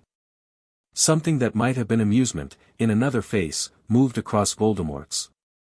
Then we speak here. He clasped his hands behind his back, an oddly formal gesture. I have been operating under a particular framework for 30 years. The framework involves the elimination of Muggle-born interference in the magical world, the elevation of pure wizarding tradition, and the removal of barriers between magical ability and power. He paused. That framework requires an enemy. A system to tear down. And the Emperor's title changes the system, Harry said. It replaces it, Voldemort said. Which is considerably more thorough than anything I had planned. He studied Harry with those flat, inhuman eyes. You are going to reconstitute the Wizengamot. You are going to establish genuine sovereign authority over magical Britain. You are going to reorganize the power structure from its foundation. A pause. Everything I have been attempting to achieve through destruction, you are achieving through inheritance. Except my goals aren't your goals, Harry said. No. Voldemort tilted his head slightly. You will protect Muggle-borns. You will distribute power more broadly. You will likely build something more egalitarian than anything this country's magical world has seen. He sounded neither approving nor disapproving, purely observational. Which brings me to my proposal. I'm listening. Step aside, Voldemort said. Not surrender. Not capitulation. A mutual non-interference. You build your empire, I take what I want in the territories you're not watching, and we avoid a war that will cost both of us things we cannot replace. Harry looked at him. He felt the weight of the proposal, not its appeal, but its actual structure, what was inside it, what it revealed about the man making it. Voldemort was afraid. Not of Harry specifically. Of what Harry represented. Of a legitimately constituted authority that would deny him the chaos he needed to operate in. Of a world with a functioning sovereign that couldn't be dismissed as another ministry puppet. Harry stood with that knowledge and let it arrange itself properly in his mind. No, he said. Voldemort's expression didn't change. Consider the cost, I have, Harry said. And the answer is no. Not because I'm certain I'll win a direct conflict with you, though I'm more confident about that than I was a week ago. But because what you're proposing is that I let you continue hurting people in exchange for you not targeting me and mine. He met those red eyes steadily. I'm not going to do that. Not for safety. Not for expedience. Not for anything. Silence. The wind moved through the heather around them, cold and indifferent. I thought you'd say that, Voldemort said. He sounded, impossibly, like he meant it, not a lie, not a manipulation, a simple acknowledgement. You're more like him than I expected. Merlin. The red eyes sharpened. No, Voldemort said. Your father. Harry didn't let it touch him. He looked at Voldemort with the same steady clarity he'd brought to Dumbledore 2 days ago, and he said, then we both know where this is going. We do, Voldemort said. He looked at the ward boundary for a moment, at the point where the magic held, where the castle's ancient defenses stopped his forward progress as naturally as a wall of stone. I will give you one more thing, because I think it's useful to both of us. The coalition, the contested families, Avery, and the others. 2 of them are not contesting your claim because they believe it's invalid. He looked back at Harry. They're doing it because I asked them to. Harry absorbed this. You want the legal uncertainty to run. I want every possible disruption to your consolidation period. Yes. He unclasped his hands. You have my warning. I thought you should have it honestly rather than through discovery. Consider it, a pause, something dry and old in his voice, professional courtesy. Then he turned and walked away, across the heather, without another word, and the wind took the shape of him and the distance aided, and he was gone. Harry stood at the boundary for 3 seconds. Then he turned around. His council was there, all of them, in a loose arc, wands out or at ready, faces ranging from Ron's tight-jawed determination to Luna's wide-open attention to Draco's expression of someone who has just had several assumptions confirmed. Well, Lady Selwyn said. That was clarifying. Avery, Draco said immediately. And Warrington. Those are his too. You're sure? Harry asked. Avery's been receiving anonymous correspondence for 6 months, I know because my father knows and complained about not being included. Draco's jaw was tight. Warrington's son is currently, persuaded, to a particular loyalty. He paused. That was a euphemism for imperious. I'm fairly certain. Can you prove it? Neville asked. Not yet, Draco said. But yes, eventually. Harry looked at the space where Voldemort had been. The heather was undisturbed. No footprints, no residue, nothing. As if he'd been a weather event, not a person. The 2-week recess is 12 days from now, Harry said. That's our consolidation window. Everything needs to be in place before we walk back into that chamber. He turned to Ron. He's going to make a move in those 12 days. Something designed to destabilize, attack a member house, threaten a family, create enough fear that the coalition holds or expands. Ron was already nodding. Defensive protocol for all 11 acknowledging houses. I'll coordinate with Neville. He paused, thinking rapidly. I want to establish rapid response teams. Small groups, 4 or 5 people, that can be at any acknowledging family's location within 10 minutes. Do it, Harry said. The Warrington boy, Neville said quietly. If he's under the Imperius, he needs to be extracted before his father uses him, Harry said. Discreetly and quickly. Draco, that's yours. Draco nodded once.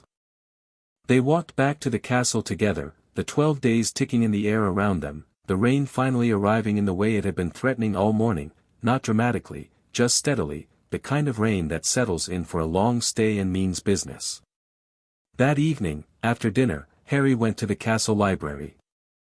Hermione was still there, she had, as far as Harry could tell, not meaningfully left, sitting at the long central table surrounded by open volumes, cross-referencing something with the focused absorption of a person who is in their natural element and fully aware of it. She looked up when he came in. How are you doing? She asked. Not the reflexive social version. The real one. He sat across from her. Honestly? Always. I keep waiting for it to feel like too much, he said. Voldemort at the gate. The council. The recess. Dumbledore. All of it piling up. He turned the Emery's ring on his finger. It doesn't. It feels like the right amount. She looked at him with bright, serious eyes. That might be the rings, she said carefully. The bloodline magic. It might be affecting your sense of proportion. Or I've always been built for exactly this and the environment has finally caught up to what I actually am, he said. Not dismissively. He was genuinely considering it. Which one is more frightening to you? She thought about it honestly, which was why he'd asked her. The second one, she said, but only because I've spent 6 years watching people try to make you smaller and I want to be careful that we're not now making the opposite error. You think the rings are making me overconfident. I think you were always going to be extraordinary, she said carefully. I think the rings are showing you that, which is different from creating it. And I think overconfidence is not actually your risk here. You've been too careful, too measured, too genuinely open to being wrong. She paused. I think your risk is the opposite. He waited. You know what's right, she said. You've always known. The difference now is that you have the power to act on it. And the risk, the specific Harry Potter risk, is that you're so certain of what's right that you stop asking whether the people around you are frightened of the pace. She met his eyes. Not stopping you. I'm not saying stop. I'm saying check. He was quiet for a moment. Is that a thing I've done? Not checked. The Wisengamot session, she said. You moved very fast. It was exactly right, and it landed perfectly, and Bones handled it brilliantly and you got what you needed. But 3 people in that chamber left looking terrified rather than convinced, and 2 of them might have been persuadable if you'd had one more conversation with them first. She tilted her head. Not an attack. Just a note. He nodded slowly. Which 3? She told him. He listened. He thought about it and said, set up a meeting with Marchbanks. Before the recess ends. One-on-one. Already drafted the letter, she said. I just wanted to discuss it first. He almost laughed. Of course you had. She went back to her books. He stayed in the library for a while, reading, not the Covenant, not legal documents, but one of the older volumes Hermione had pulled from the shelves, a history of the original Emperor's court, the accounts of how Merlin had run it, the specific decisions that had made his 32 years remarkable. He read until midnight. When he finally stood up to leave, Hermione said, without looking up, he made mistakes too, you know. Merlin. I know, Harry said. But he owned them quickly, which apparently made all the difference. That's good advice, Harry said. Also good advice, go to sleep. She waved a hand at him. He left her to it. He was at the window of his room, a tower room that looked out over the grounds and, beyond them, to the dark shapes of the hills, when he felt it. Not the wards this time. Something internal, a pulse through the ring on his left thumb, the 19th ring, the one that had lit up all the others. He held his hand up and looked at it in the dark. The stone was cycling through its colors again, but slower than before. Deliberate. Like a signal being sent in a language he was still learning. He thought about what Voldemort had said. I will give you one more thing, because I think it's useful to both of us. Voldemort had warned him about the coalition plans because it was in Voldemort's interest for Harry to neutralize them. It removed tools from the board that Voldemort apparently no longer found useful, while also creating the impression of good faith in an adversary whose goodwill had a specific strategic value. The man was extraordinary, Harry thought, in the way that extremely dangerous things were extraordinary. And he was coming. Whatever timeline he was working to, whatever his next move was, Voldemort was not going to let 12 days pass quietly. Harry was going to need more than a council. He was going to need an act. Something that demonstrated the Emperor's title wasn't just a legal position in a room full of skeptical politicians. Something visible, something undeniable, something that answered the question every magical person in Britain was currently sitting with in their gut, whether they admitted it or not: is this real? He thought for a long time, standing at the tower window, while the rain moved across the hills in the dark. By the time he went to bed, he knew what it was. The Emperor's title required a coronation, according to the Covenant. A formal claiming, performed in a specific location, under specific conditions, before witnesses from all the peoples of the magical world who had originally ratified the agreement. It wasn't a ceremony for show. It was a working ritual, the actual, technical claiming of sovereign authority, the moment when the title stopped being potential and became real. Ragnarok had said the details were in the documentation. He'd been putting it off, the way you put off something whose full weight you know will land on you when you pick it up. But he'd been carrying it for a week now, and the weight was already there, and the shape of the next step was clear. He pulled the satchel from beside the bed, found the relevant section, read it in the dark with the 19th ring's shifting light making an adequate lamp. The location was the Hanging Stones in the Scottish Highlands, not Stonehenge, an older site, a circle that wasn't on Muggle maps and had never been on them, maintained in the care of all 7 magical people since before any of them had a written language. The conditions were specific. The date had to be the winter solstice, or, if the heir came of claiming age before the next solstice, the nearest full moon. Harry checked the date in his head. The next full moon was in 9 days. 3 days before the Wizengamot reconvened. He lay back on the bed and looked at the ceiling of the tower room and listened to the castle around him, its old breathing, its warm stones, its long patience, and he felt the shape of 9 days ahead like a road he could already see the end of. Not the end of everything. The end of the beginning. Chapter 5, the meeting at the edge of the world. The 9 days moved fast and strange, the way time moves when every hour contains something consequential. Draco extracted the Warrington boy on day 3. He did it cleanly, without violence, using a combination of the Malfoy name and a legal instrument Hermione had drafted that framed the extraction as a welfare visit under sovereign protection, language that gave the Warrington family no legitimate grounds for refusal without openly admitting the Imperius, which they obviously weren't going to do. Marcus Warrington arrived at Potter Castle in the late afternoon looking hollowed out, like something had been living in his skull for months and had recently been evicted. Madame Pomfrey, who had been brought up from Hogwarts under the pretext of a routine inspection and had then simply stayed because she recognized a medical situation that needed attending, spent 2 days working on him. On day 5 he sat at the kitchen table and ate a proper meal and told Draco, in a flat voice, exactly what his father had been feeding Voldemort's network about the acknowledging families. Draco listened to all of it, thanked him without ceremony, and brought it to Harry.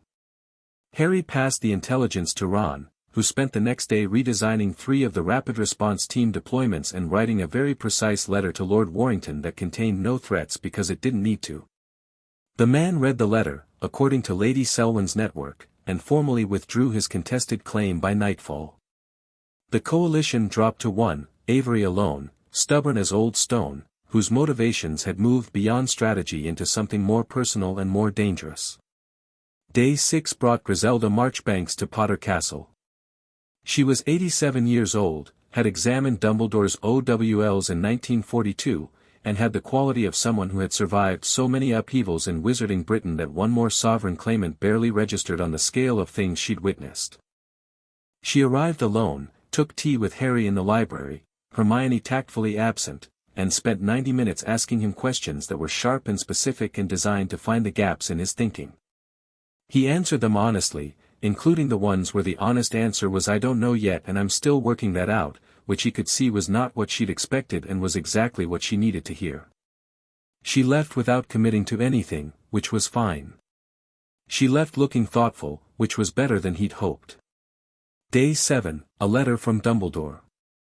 Brief this time, 3 lines, no apology, no warmth, pure information. The unspeakables have confirmed the Covenant's legal standing. 3 members of the Wisengamot intend to resign rather than reconstitute. I thought you should know. Signed without the full name, just the initial. Harry read it twice, set it on the table, and said to Hermione, "He's giving me information again." "He's positioning himself," she said, not looking up from her work. "He wants to be useful to you rather than opposed by you. That's a reasonable choice." "It is," she agreed. "I'm watching it." "So am I," Harry said. Day 8, the full moon was tomorrow. The preparations for the coronation ritual were Hermione's domain and she owned it completely, working from the documentation in the satchel with additional sources she'd pulled from the castle library, cross-referencing against 3 separate historical accounts of the original ratification ceremony. She'd been at it for 4 days, and by the evening of day 8 she had it organized into a document that was 22 pages long and structured with the precision of something that would not be failing on her watch. She sat Harry down at the library table and went through it with him. Not reading aloud, she'd long since moved past needing the page, but walking him through the sequence from memory, which was faster and let her watch his face to see where questions were forming. The hanging stones. Sunset, which on this date would be approximately 4:40 in the afternoon. Representatives of all 7 original magical peoples needed to be present as witnesses. The Covenant's language was clear on this: not invited, not consulted. Present, meaning they had to choose to come, of their own will. The goblins, Harry said. Ragnarok? Already confirmed, she said. He was waiting to be asked, I think. His reply arrived within the hour. The centaurs. Firenze reached out through the castle wards on day 4. She tilted her head. I think he was watching from the hills. I saw something in the tree line on the second morning. Harry nodded. Merfolk? I sent a message through the Hogwarts lake. Received a reply in the form of a silver current that came up through the castle's well, which I'm choosing to interpret as a yes. Ron, who had come in mid-conversation, sat down across the table. What are the other 4 peoples? The Fae, old family line, not the diminished brownies people talk about now, the actual Fae, who apparently have a representative still living in the Cairngorms. She paused briefly. Luna made that contact. I have chosen not to ask exactly how. Probably wise, Harry said. The Vila Congress, the British contingent, based in the Scottish coast settlements. The Selkies, who are technically classified differently from merfolk under the original covenant. And the 8th, she stopped. Dragons, Harry said.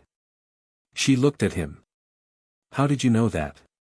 It's in the vault, he said. There's a record of the original ceremony. I found it on day 2 and didn't mention it because I wasn't sure it was relevant yet. He paused at her expression. That face means I should have told you sooner.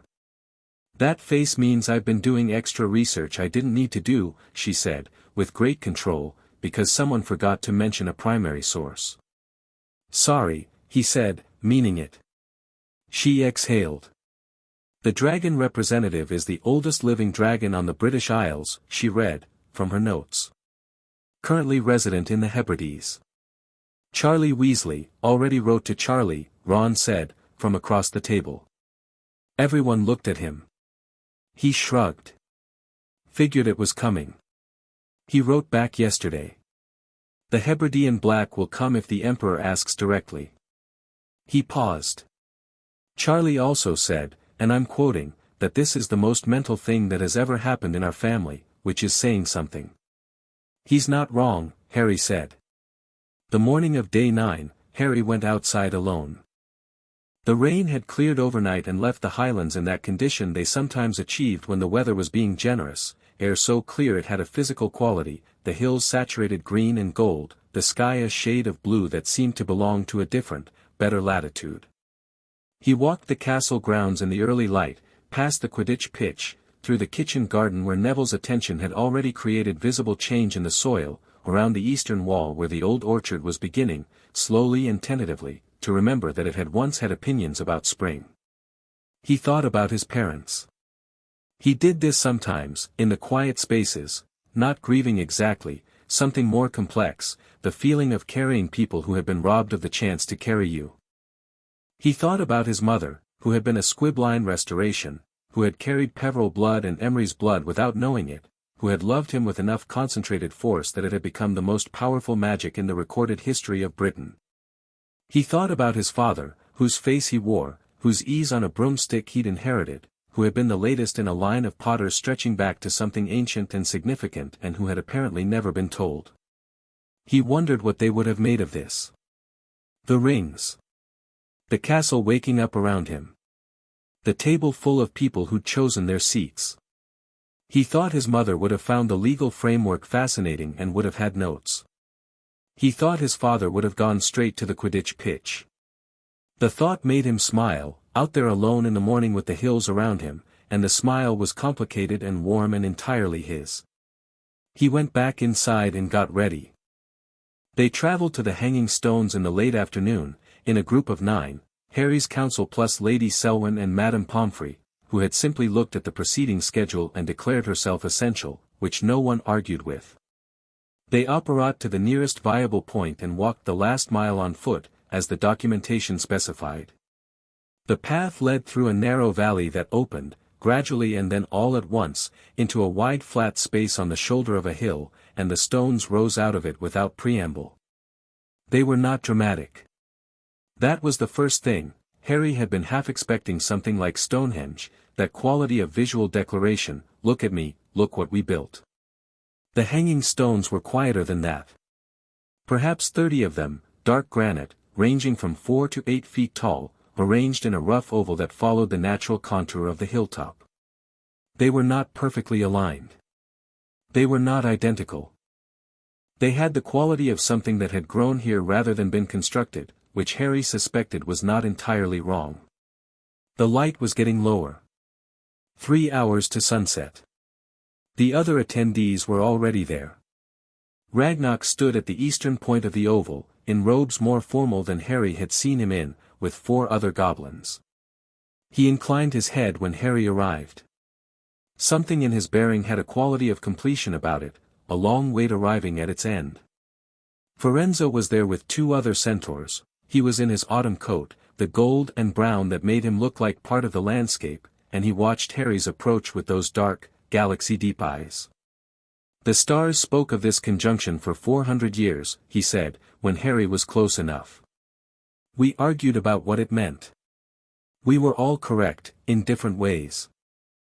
The merfolk representative had come in a form that was new to Harry, a young woman, fully bipedal, with scales along her jaw and hands and eyes like deep water, who stood slightly apart from the others with the self-possession of someone visiting a foreign country and finding it interesting. She introduced herself as Naya and shook Harry's hand with firm, cool fingers. The Fey representative was a woman who looked 40 and was clearly much older, standing in the precise center of the stone oval when they arrived, wearing silver-gray robes that moved slightly in ways that had no relationship to the existing breeze. She said nothing when Harry met her eyes, but she reached out and touched the back of his right hand, the rings, specifically the Emery's ring, with one finger, and something passed between them that Harry couldn't have described with any precision but that felt like being recognized by something much older than itself. The Vila representatives were 3 women from the northern coast settlements, with that quality of beauty that wasn't quite human in origin, that made the air around them slightly warmer. They were brisk, practical, slightly impatient, and one of them told Harry within 2 minutes of meeting him that she hoped this would be faster than the last time because the title schedule was not going to accommodate a lengthy ceremony. The Selkies sent a weathered man in a fisherman's coat who smelled of the sea and said almost nothing but watched everything with pale, intent eyes. And then, from the sky, not silently, because there was no such thing as a silent dragon, the Hebridean Black arrived. She came in from the northwest, her wingspan blocking a meaningful portion of the late sky, and she circled the stone oval twice before landing on the hillside above it with a controlled precision that suggested she was making an effort. She was old, genuinely old, by dragon standards, which was a different scale entirely from human old, and she regarded the gathering below her with amber eyes the size of dinner plates and a patience that suggested she had been waiting considerably longer than any of the human attendees. Harry walked up the hillside to her. He stopped 10 feet from her head. She could have taken him apart in 2 seconds and they both knew it, and neither of them was concerned about it. "Thank you for coming," he said. The Hebridean Black looked at him.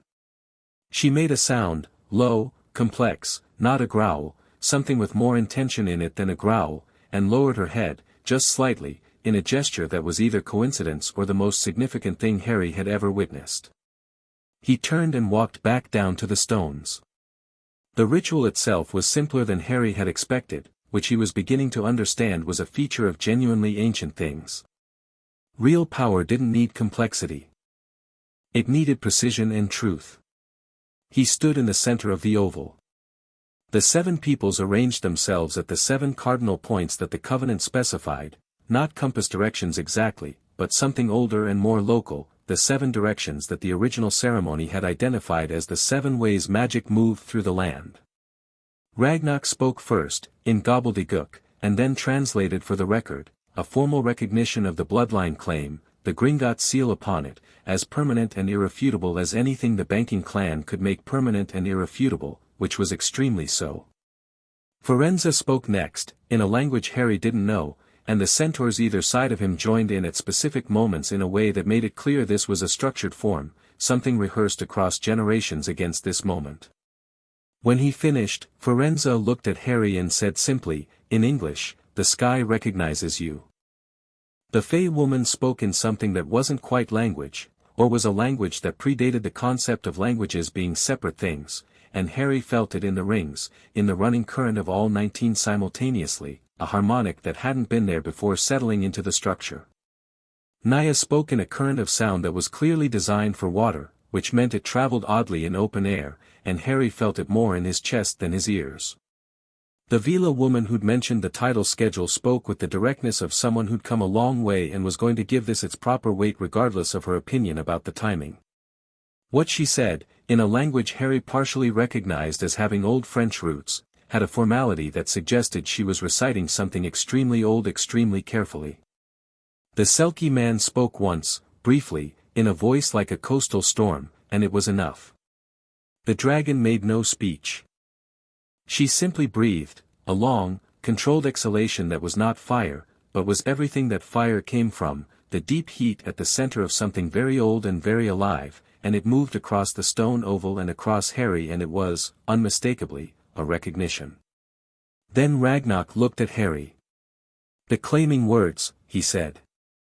"In the Emery's tongue. They're in the vault documentation." "I know them," Harry said. He did.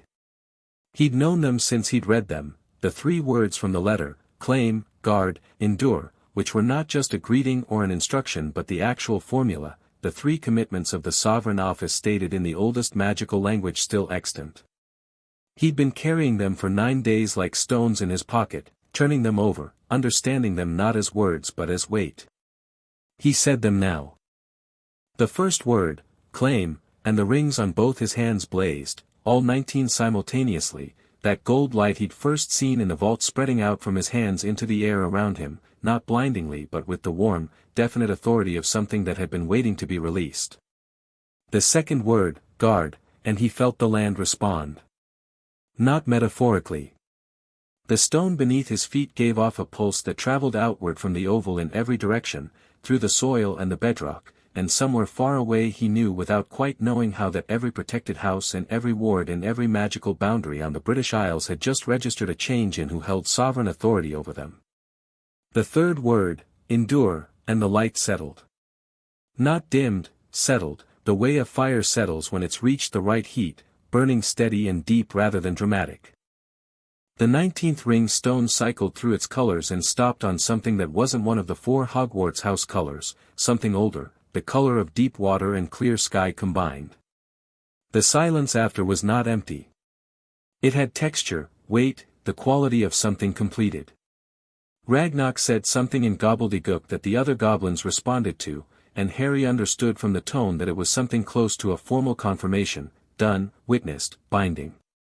Firenze turned to the 2 centaurs beside him and the 3 of them made the same gesture simultaneously, a formal motion that Harry had never seen before but recognized as significant. The dragon made her sound again, once, and then spread her wings and lifted into the deepening sky, circling once before heading northwest, her silhouette against the first stars appearing. It was done. Harry stood in the center of the stone oval in the last light of the afternoon and felt what he'd expected to feel, the weight of it, the completeness, the specific solidity of a thing that has moved from potential into actual. But he also felt something he hadn't expected, which was the loneliness of it. Not the ordinary loneliness of being alone. The loneliness of being the person the ritual had just centered, the convergence point of all those streams of recognition. He was 16 years old. In 3 days he was walking back into the Wisengamot chamber and restructuring the legal foundations of magical Britain. There was a Dark Lord who had just visited his castle to propose a truce and would now presumably begin active hostilities. There was an ancient mentor whose relationship to him had just fundamentally changed and would need careful, ongoing navigation. He was, as of approximately 4:40 in the afternoon, the Emperor of all magic. He stood in the stone oval and breathed. Then Ron appeared beside him, and said nothing, which was exactly right, and after a moment Neville came to stand on his other side, and that was also exactly right, and the loneliness didn't disappear but it became the right size, the size of something you could carry without it carrying you. "All right?" Ron said, after a while. "Yes," Harry said. "Let's go home." They arrived back at Potter Castle in the full dark, and the castle lit up when Harry crossed the gate, not the gradual waking it had done on the first day, but immediate, every light at once, as if the building had been waiting with held breath and had finally released it. Madame Pomfrey went straight to check on Marcus Warrington. Lady Selwyn went to the fireplace to make a series of fluke calls that she described as administrative but which everyone understood were her network receiving an update of significant proportions. The others went to the kitchen, which had established itself in the past 9 days as the gravitational center of the castle, the room where everything actually happened. Someone found bread and cold roast and pickled things, and within 20 minutes there was a meal assembled that nobody had formally organized but that covered the table adequately, which was how the best meals always happened. Luna sat next to Harry and ate with the peaceful appetite of someone whose inner weather had been consistently fair all day, which for Luna meant the external weather was about to become interesting. He was 2 bites into his food when the ward spiked. Not the gentle pressure of a visitor at the boundary. Something sharper, more aggressive, a magical force testing the outer perimeter at multiple points simultaneously, which meant either a significant number of individuals or one individual with very significant power. Harry was on his feet. Ron was already at the window. Neville had his wand in his hand. Multiple points, Draco said, reading the pattern of the ward response the way he'd been learning to. 6, maybe 7. Not random, coordinated. They're probing for gaps. Avery, Harry said. That was my first thought, Draco said. But the magical signature, he stopped. His jaw tightened. That's not Avery. No, Harry said. It isn't. He could feel it through the rings, a familiar magical pressure, cold and precise, the signature he'd felt standing at the boundary of the castle 3 days ago. Different now. The negotiating quality was gone. This was operational. He moves fast, Ron said, with professional respect that didn't diminish the severity of the situation. He was at the boundary when I sent him away, Harry said. He's been planning this since then. He looked at Draco. How long before they find the weak point? The wards are extraordinary. But 7 coordinated, Draco calculated. 20 minutes. Possibly 30. Good. Harry turned to Hermione. The ward enhancement you found in the library on day 4, the secondary layer that Merlin apparently never activated because the first Emperor's death made it unnecessary. Can you activate it? She stared at him. I've been reading the activation protocol all week, but it requires the Sovereign's blood and invocation, Harry said. I know. I read the same document. He held out his hand. Got a knife? She produced one from her bag without hesitation because Hermione had been carrying a small blade since their 3rd year and it was honestly one of his favorite things about her. He drew it across his palm, 2nd time in 2 weeks, and pressed his hand against the great hall's central stone column, where the architectural ward anchor was embedded, and said the activation phrase from memory. The castle responded like a creature that had been asleep for 11 centuries and had just been given a very bracing cup of tea. The stones vibrated. The light changed quality, deeper, warmer, more intentional. The wards he could feel at the perimeter shifted from the magical equivalent of a fence to something considerably more like a fortress, the layered working coming up in sequence, each layer adding pressure and complexity to the outer barrier. Outside, the probing stopped. A long silence. Then the ward registered something new, not a test, not a probe, but a direct force applied to one point with concentrated, enormous power. He's doing it himself, Neville said quietly. Yes, Harry said. He was calm. He felt the ward hold, felt the new layer bearing the weight of it, felt the castle push back with the accumulated magical authority of Merlin's original construction. He's going to come at that point until it gives or he stops. How long will the new layer hold? Ron asked. Against Voldemort at full force? Harry looked at Hermione. The ward documentation says the secondary layer was designed to hold against the combined assault of 12 senior practitioners simultaneously, she said. The caveats are significant, that was 9th century combat magic, which is different from modern, long enough, Harry said. For what we need. He moved toward the entrance hall. Neville fell in beside him. Draco on the other side.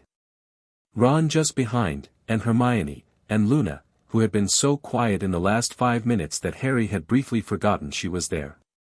He wants a battle, Luna said, from just behind his right shoulder. I know, Harry said. He doesn't actually expect to win one tonight, she said. He expects to demonstrate that the castle isn't impenetrable. To create the impression that you can be reached. She paused. It's for the audience, not for you. He wants the acknowledging families to hear that he attacked and to wonder if you're safe. Harry stopped walking. He turned to look at her.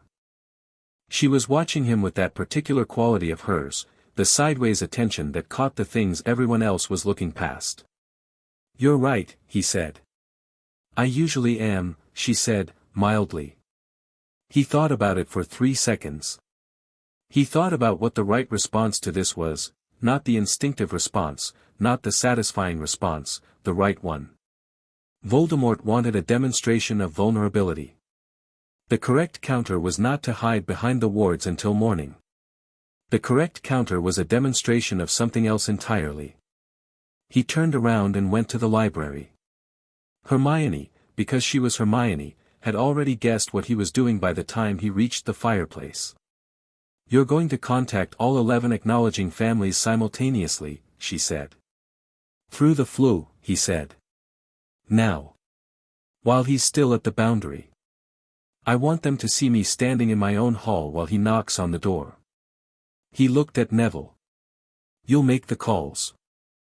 Your voice, your face, you know them better than I do. I'll be visible behind you. Tell them the castle is secure, the ward enhancement is active, and the Emperor considers their families to be under personal protection as of tonight." Neville had already moved to the fireplace. He was throwing Floo powder before Harry finished the sentence. They did it in sequence, 11 calls, 11 families, some of whom were clearly in the middle of their own anxious evenings, windows shuttered, children gathered in, the fear doing what fear did to a community under threat. Neville made each call with the steady, undemonstrative confidence that was specifically his, not Harry's intensity, not Hermione's precision, but Neville's specific quality of calm authority, the kind that came from someone who had genuinely been frightened before and had decided it wouldn't be decisive. Harry stood behind him, visible in every call, unhurried, the rings warm and obvious on his hands, the castle alive and well lit around him. The message was not in anything they said. It was in the fact of the calls themselves, that the castle was standing, its inhabitants were functional and present, and the Emperor of all magic was making social visits by Floo while Voldemort spent his evening trying to break down the front door. By the 11th call, the ward pressure had stopped. Voldemort had disengaged. Draco was watching the ward sense with focused attention. "He's gone," he said. "Completely, no residue at the boundary." He looked at Harry. "That's not a retreat. He accomplished what he came for." "Partly," Harry said.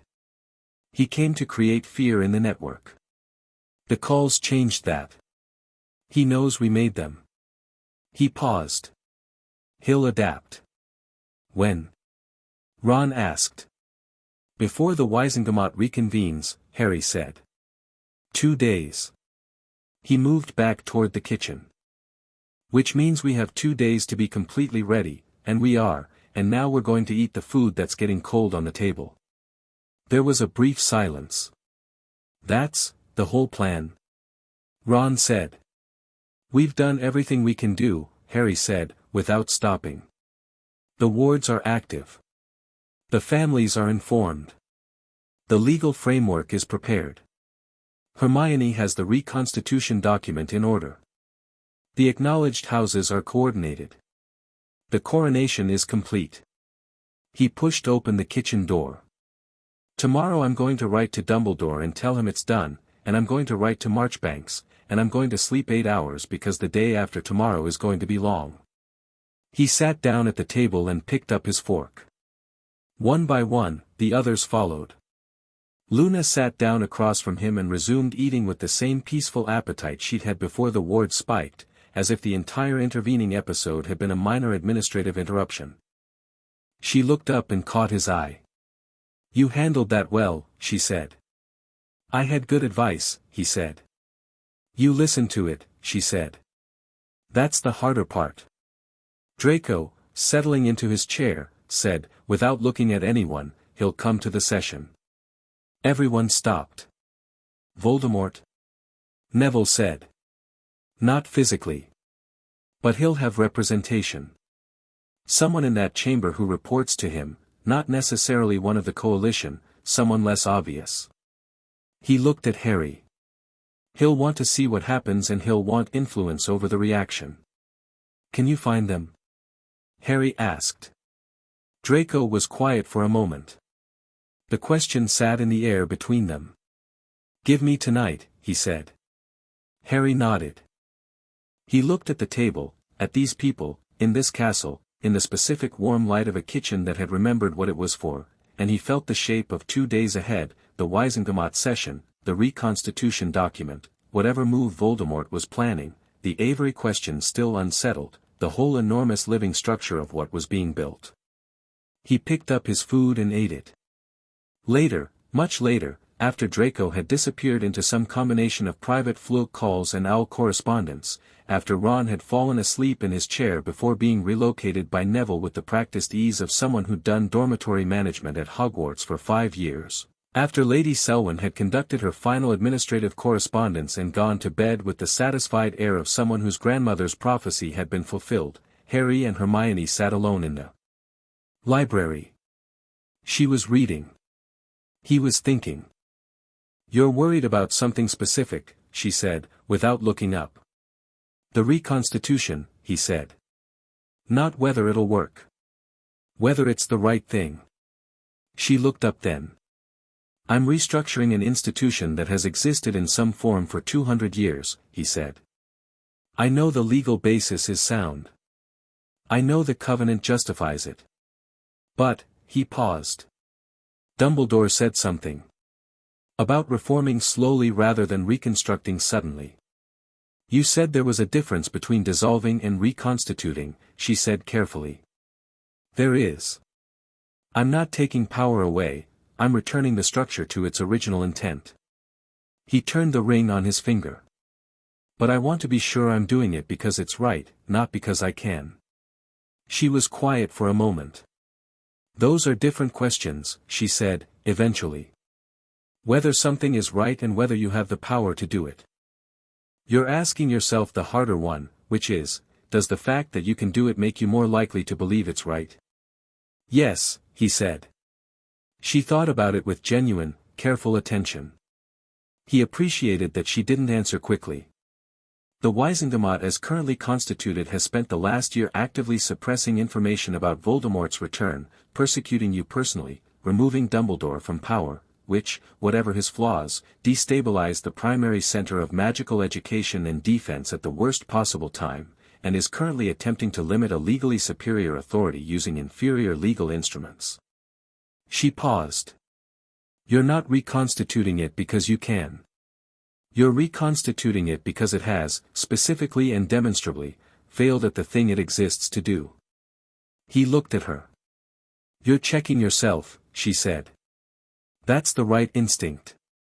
The answer is still yes. Okay, he said. Okay, she agreed. They sat in companionable silence in the old library, the books around them carrying their centuries of thought, the castle quiet and awake, the rings on Harry's hands warm in the firelight. Outside, the Scottish night was clear and cold and enormous. 2 days. Harry thought about the Wisengamot chamber, the tiered seats, the plum-colored robes, the faces. He thought about what he was going to say and the specific order he was going to say it in and the 3 moments in the sequence where things could go sideways and what he'd do at each one. He turned it over, examined the structure, found 3 things he wanted to adjust. He looked at Hermione. Can I walk through it once more? She dog-eared her page, which she never did, which told him she'd been waiting for him to ask, and turned to face him properly. From the beginning, she said. He started talking. She listened.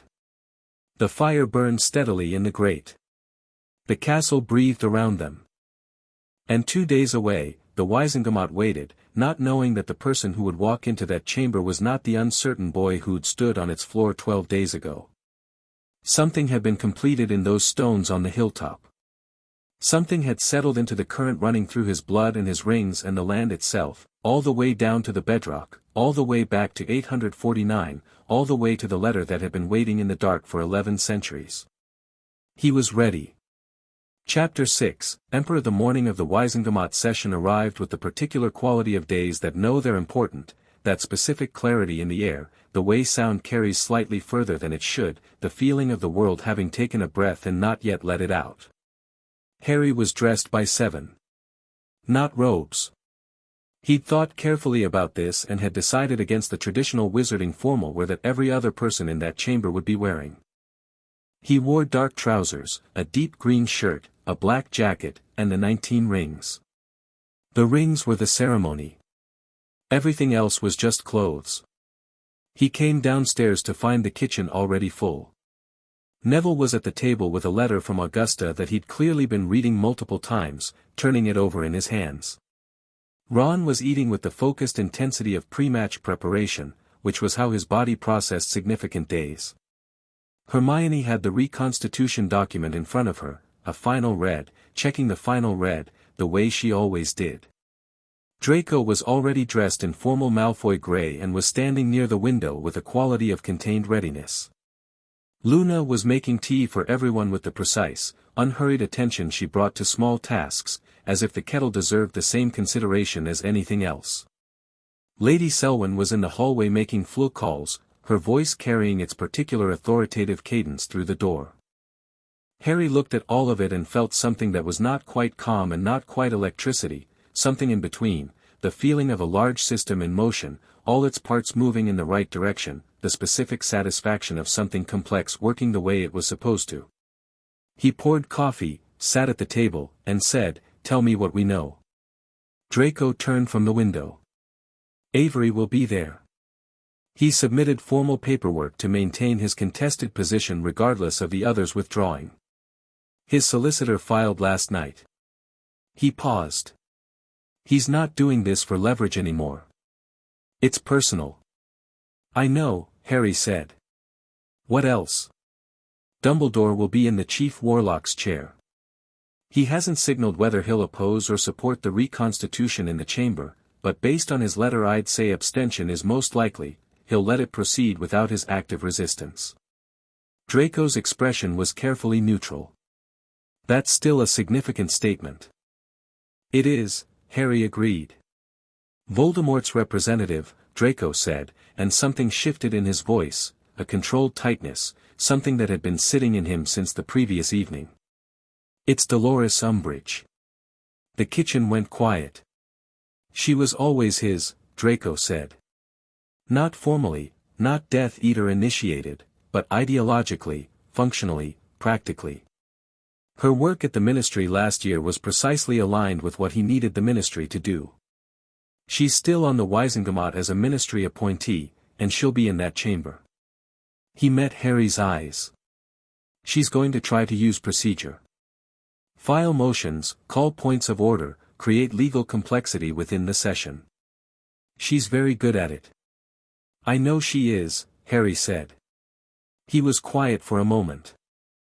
He thought about 5th year, the educational decrees, the blood quill, the specific quality of her cruelty, which was not the broad theatrical darkness of Voldemort but something tighter and more institutional, the cruelty of a system that had convinced itself it was order. "She'll have something specific prepared," Hermione said, not looking up from the document. "Something that looks procedurally legitimate but is designed to introduce enough legal uncertainty to delay the reconstitution vote past the Covenant's 12-day window." "If the vote doesn't happen today?" Ron said. "Then we go back to negotiating within their framework rather than the Covenant's," Hermione said. "Which is what they want." "So we don't let that happen," Harry said simply. He looked at Hermione. "Whatever she files, you'll see it coming." "I'll see it coming," she confirmed. "And you'll have the counter-argument ready before she finishes the sentence." "I'll have it ready before she stands up," she said. Harry looked at the table. "Neville, the acknowledging families. 7 of the 11 lords are coming to the session as official observers," Neville said. "They have standing under the Covenant to attend any session pertaining to sovereign succession. I've confirmed their seating with the Ministry's Chamber Coordination Office." He paused. "Augusta is coming." She wanted to. The corner of Harry's mouth moved. Good. Luna, Harry said. She looked up from the tea she was pouring. I'll watch Umbridge, she said. And the Avery group. And the three members Hermione identified as frightened rather than opposed. She set a cup in front of Harry with perfect precision. I'll tell you what I see. When I need it, not when you see it, Harry said. I need to know the moment before it matters, not after. I know, she said. I've been practicing the timing. He looked at her. You've been practicing predicting when I'll need information. For about 6 days, she said pleasantly. Ron made a sound that was mostly disbelief and partially admiration. That's terrifying, he said. Thank you, Luna said. Harry stood. He drank the rest of his coffee.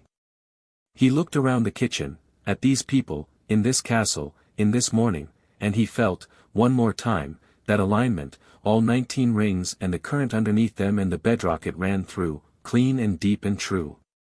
Right, he said. Let's go. The ministry atrium was different today.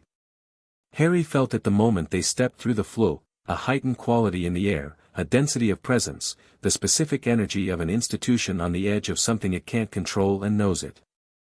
The atrium was more crowded than he'd seen it, witches and wizards in formal robes moving with purpose or standing in clusters talking in voices lowered just enough to be private, which meant they were talking about the session. They parted for Harry and his group in that same way they'd done 12 days ago, but different now, not uncertain, not almost recognition. They knew. The news of the coronation had moved through Wizarding Britain in the 18 hours since it happened the way news moved in small communities where everyone knew everyone and the magical resonance of significant events traveled faster than owl post. People looked at Harry and the look was direct, clear, unmediated, the look of a community confronting something it has to decide whether to accept. Some of those looks were afraid. Some were calculating.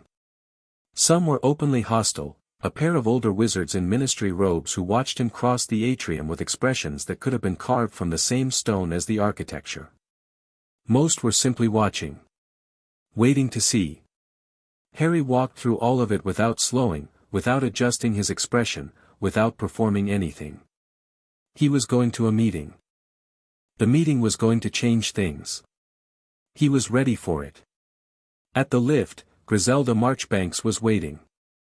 She was in formal Wisengamot robes, which meant she'd made her choice about her position. She looked at Harry when he approached, and she said, without preamble, "You'll have my support today. And the support of 4 other members who've spent the last 12 days reading the documents you tabled." She paused. I spent 40 years examining candidates. I have considerable experience assessing whether someone is ready for what they're attempting.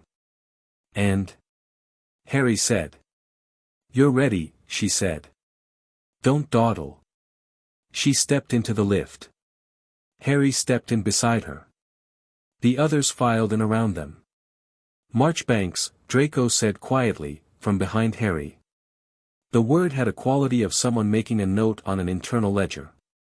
The Wisengamot chamber was full. Every seat was occupied, which hadn't been true 12 days ago. The gallery was packed, observers, journalists, representatives from several international wizarding bodies who had apparently caught wind of events and found reasons to be in London this week. The energy in the room was nothing like the session before. That had been institutional anxiety, the discomfort of a body confronting an unexpected variable. This was something more awake. More electric. Harry walked to the center of the floor. His group took positions in the gallery, except Hermione, who stood at the back of the gallery at a desk Harry had requested specifically, with the documents organized in her particular, infallible system. And Luna, who sat in the gallery's front row and looked at the assembled Wisengamot with her wide, clear eyes and said nothing and watched everything. Dumbledore was in the Chief Warlock's chair. He met Harry's eyes across the chamber with an expression that was clear and complicated and deeply tired. Not the tiredness of defeat. The tiredness of a man who has been carrying something for a very long time and has recognized, quietly and privately, that someone else is going to have to carry it now. Harry nodded at him. Dumbledore inclined his head in return. Umbridge was in the third row, left tier. She was wearing her characteristic pink, formal robes, official pink, the exact shade of something that had decided its pleasantness was non-negotiable, and she had a stack of documents on the desk in front of her that was thick enough to be deliberate. She looked at Harry with her wide, toad-like eyes and smiled the smile that had nothing warm in it. Avery was in the upper tier, flanked by two men Harry didn't recognize. His face had the set expression of someone who has committed to a position and is not going to be moved by circumstance. Fudge cleared his throat. He looked, today, like a man who had finally stopped trying to understand what was happening to him and had decided to simply process the paperwork. The session is called to order. We are convened to consider the reconstitution proposal tabled by, point of order, Umbridge said. Her voice was the same, that high, sweet, poisonous clarity. Before we proceed to the proposal, this body must first consider the outstanding contested inheritance claims, as procedural rules require contested matters to be resolved before related proposals can be voted upon. She was smiling. It was the smile of someone who has set a trap and is watching the prey walk toward it. Hermione, Harry said, not loudly, but clearly enough for the nearest section of the chamber to hear. From the gallery, without pause, Hermione said, the Covenant of 849, Article 7, Section 1, contested claims against a legitimate sovereign succession are resolved by the sovereign authority, not by the advisory body, and do not constitute procedural prerequisites for governance matters. A brief pause. The contested claim, in other words, doesn't block the vote. The Wizengamot can't use its own contested status as a tool to delay the restructuring of the institution contesting it. A murmur through the chamber. Marchbanks was nodding, slowly. Umbridge's smile stayed in place. The Covenant of 849 has not been formally recognized. The Covenant of 849 was formally acknowledged by this body 12 days ago, Harry said, when it received the document as a tabled legal instrument and called a recess to review it. Formal acknowledgement of receipt constitutes preliminary recognition under standard archival law. He looked at her steadily. You were in the room. The murmur got louder. Furthermore, Harry continued, the 2-week recess was granted specifically to allow legal review. Gringotts, the Office of the Unspeakables, and 3 independent magical law scholars have all confirmed the Covenant's standing during that period. He looked at Fudge. Minister. The chamber has its legal review. The Covenant is standing law. I'd like to proceed. Fudge looked at Umbridge. Then at Dumbledore, a reflex, the ingrained habit of decades. But Dumbledore was looking at his hands, folded on the desk in front of him, and said nothing. Fudge looked back at Harry. We'll proceed, he said. Umbridge tried 4 more times. Each attempt was a different approach, a different procedural mechanism, a different legal angle, each one constructed with genuine intelligence and a thorough knowledge of Wizengamot rules that Harry privately acknowledged was impressive. She wasn't improvising. She'd prepared 10 scenarios and was working through them in order of probability. Hermione countered every one before it landed. Not just countered, answered, the way you answer an argument rather than dismiss it, with the full weight of the documentation behind her and the specificity that came from having read every relevant legal text in the castle library over 9 days. By the 4th attempt, the chamber was watching the two of them with the focused attention of an audience at a very high-level match, and Umbridge's smile had developed a quality of strain that it was working to conceal. After the 4th, Luna leaned forward in the gallery and said, quietly but clearly enough for Harry to hear, she has one more. It's the strongest one. She's been saving it. Harry didn't look at her. What is it? It's about your age, Luna said. You're 16. There's a provision in the 1821 Magical Minority Act that requires sovereign governance actions by persons under 17 to be co-signed by a magical guardian. The chamber was still in the brief pause between exchanges. Harry turned this over. Hermione, he said. I heard, she said. There was a half-second of silence, the sound of Hermione Granger working at full speed. The 1821 Act applies to actions taken under ministry jurisdiction. The Covenant's authority predates and supersedes the ministry's jurisdiction entirely. You're not acting as a minor under ministry law, you're acting as a sovereign under Covenant law, which has no age provision because the bloodline claim is the qualification. She paused. Also, the Emperor's vault opening constituted magical majority under the Covenant's own terms. I found that in the documentation on day 2 and didn't mention it because it wasn't relevant yet. When were you going to mention it? Harry asked. Approximately now, she said. Umbridge stood. The Magical Minority Act of 1821 has no application to sovereign succession under the Covenant of 849, Harry said. For the reasons just stated. He looked at her directly. Is there anything else? The room was very quiet. Umbridge looked at him across the chamber floor. Something moved through her expression, not defeat exactly, something colder. The expression of a person who has run out of procedural tools and is recalculating. No, she said, and sat down. In the upper gallery, one of the journalists wrote something quickly in their notebook. Harry laid out the reconstitution simply. He didn't make a speech. He didn't argue for it. He explained it, the original structure, what it had been built to do, the way it had drifted from that purpose over 2 centuries of institutional evolution. He talked about what the reconstituted body would look like, an advisory council of the noble house lords, expanded to include representatives from magical communities that the current body excluded entirely, meeting quarterly with the right to petition the sovereign on any matter of public concern, with genuine legislative authority on all matters except those directly pertaining to sovereign powers. More authority for the members, in most practical respects, than the current structure provided. The ministry retained its operational function, the day-to-day administration, the services, the enforcement bodies. Nothing stopped. Nothing disappeared. What changed was who was ultimately in charge. He explained all of this in the tone of someone describing something that had already been decided, not because he was dismissing the chamber's role but because it had. The Covenant was the decision. He was explaining the implementation. Questions, he said, when he finished.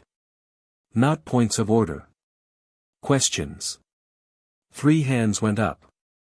He worked through them, one from Marchbanks's group, one from a senior member Harry recognized as broadly moderate, one from a young witch on the lower tier he didn't know but who asked something sharp and specific about the petition process that told him she'd actually read the document.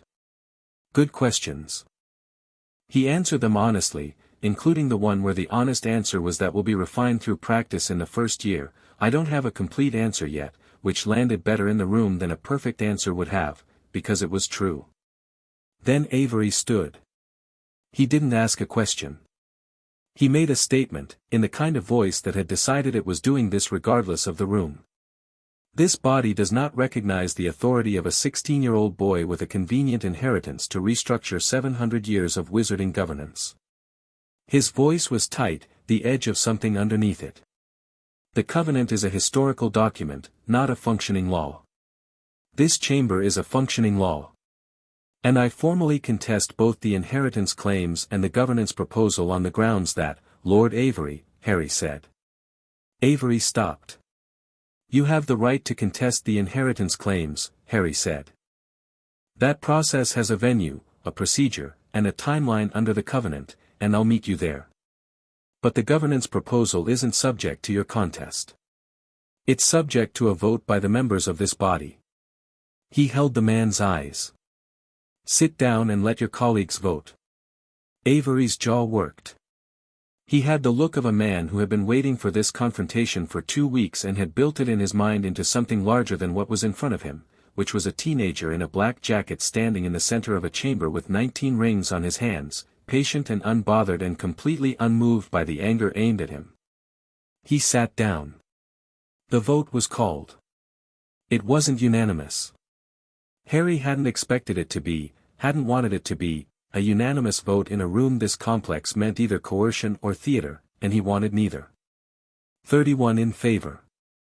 11 against, including Avery and the 2 unknown men beside him, Umbridge, and 7 others whose opposition he noted and accepted and would work with or around as the situation required. 4 abstentions, one of which was Dumbledore. 31 to 11. The reconstitution passed. The chamber was very quiet for a moment. Then Marchbanks began to clap. It was a deliberate, formal act, the sound of an 87-year-old woman who had examined Albus Dumbledore's OWLs and had decades of opinions about the state of wizarding governance, choosing to make a specific noise in a specific room. 3 others joined her. Then 6. Then the acknowledging House Lords in the gallery, Neville among them, then more in the chamber itself, the sound building not to a roar but to something sustained and serious, the applause of people who had made a decision and were declaring it. In the gallery, Harry heard Ron make a sound that was mostly relief and partly something he'd never admit to out loud. And then the ward attack happened.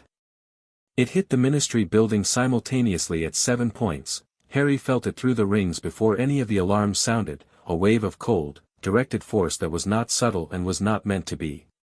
The windows in the chamber shuddered. The torches wavered. 3 members of the lower tier were on their feet. Harry was already moving. "Ron," he said. "On it," Ron said, from the gallery, already heading for the door. Harry heard him barking orders into the communication mirror before he'd cleared the threshold, rapid, precise, the rapid response teams activating. Neville. Getting the House Lords to secure positions, Neville said, already moving through the gallery. The chamber was in motion, not panic, but the urgent controlled movement of a room that has been hit and doesn't yet know the full scope of it. Fudge was saying something to an aide. Aurors were appearing at the chamber entrances. Members were clustered in tense conversation.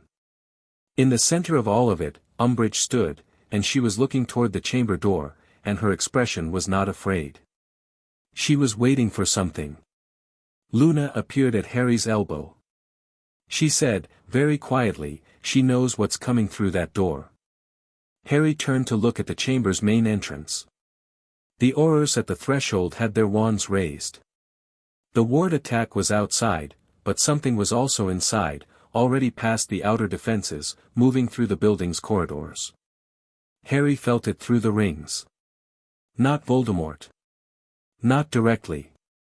Something that Voldemort had sent, a magical construction of considerable power and sophistication, designed not to destroy but to seize. He'd felt this class of magic once before, in the Department of Mysteries, the kind of dark working that didn't fight you but simply occupied the space you were in and made it hostile. It was targeting the reconstitution document. The specific parchment, Hermione's document, tabled, voted upon, legally binding, was the target. Destroy the document before it could be filed, and the vote existed in memory but not in law. Hermione, who had apparently had the same thought at exactly the same moment, had the document in her hands, pressed flat against her chest, and was already looking at Harry with an expression of someone who has assessed a problem and is waiting for one specific variable. "I've got it," Harry said. He reached into his jacket pocket and produced the copy of the Covenant of 849 he'd been carrying every day for 2 weeks. He crossed the floor in 6 steps, took the reconstitution document from Hermione, placed it flat against the Covenant, held both against the Emery's ring, and invoked the sealing formula, a phrase from the vault documentation that bound a document to sovereign authority, making it as irrevocable as the Covenant itself. The working that had been moving through the building reached the chamber at that exact moment. It hit the document and the seal simultaneously, and the seal responded the way the ward enhancement had responded to Voldemort at the castle boundary, not by fighting, but by being a different category of thing. The working was Ministry-level magic. The seal was Covenant-level magic.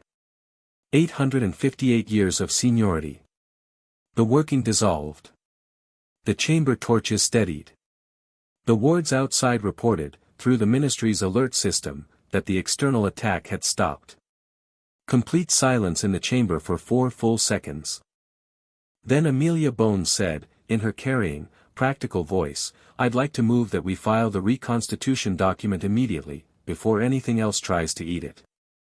Something happened in the chamber then, Not laughter exactly, the sound a room makes when it has been frightened and has found that it's alright, the release of breath held too long. Even some of the 11 who had voted against made the sound. Umbridge had gone very still. She was looking at Harry with those wide eyes, and for the first time in his memory the smile was completely absent, and underneath it was something raw and ordinary, a person who had bet on a particular outcome and had just watched it fail. Harry looked at her without anger.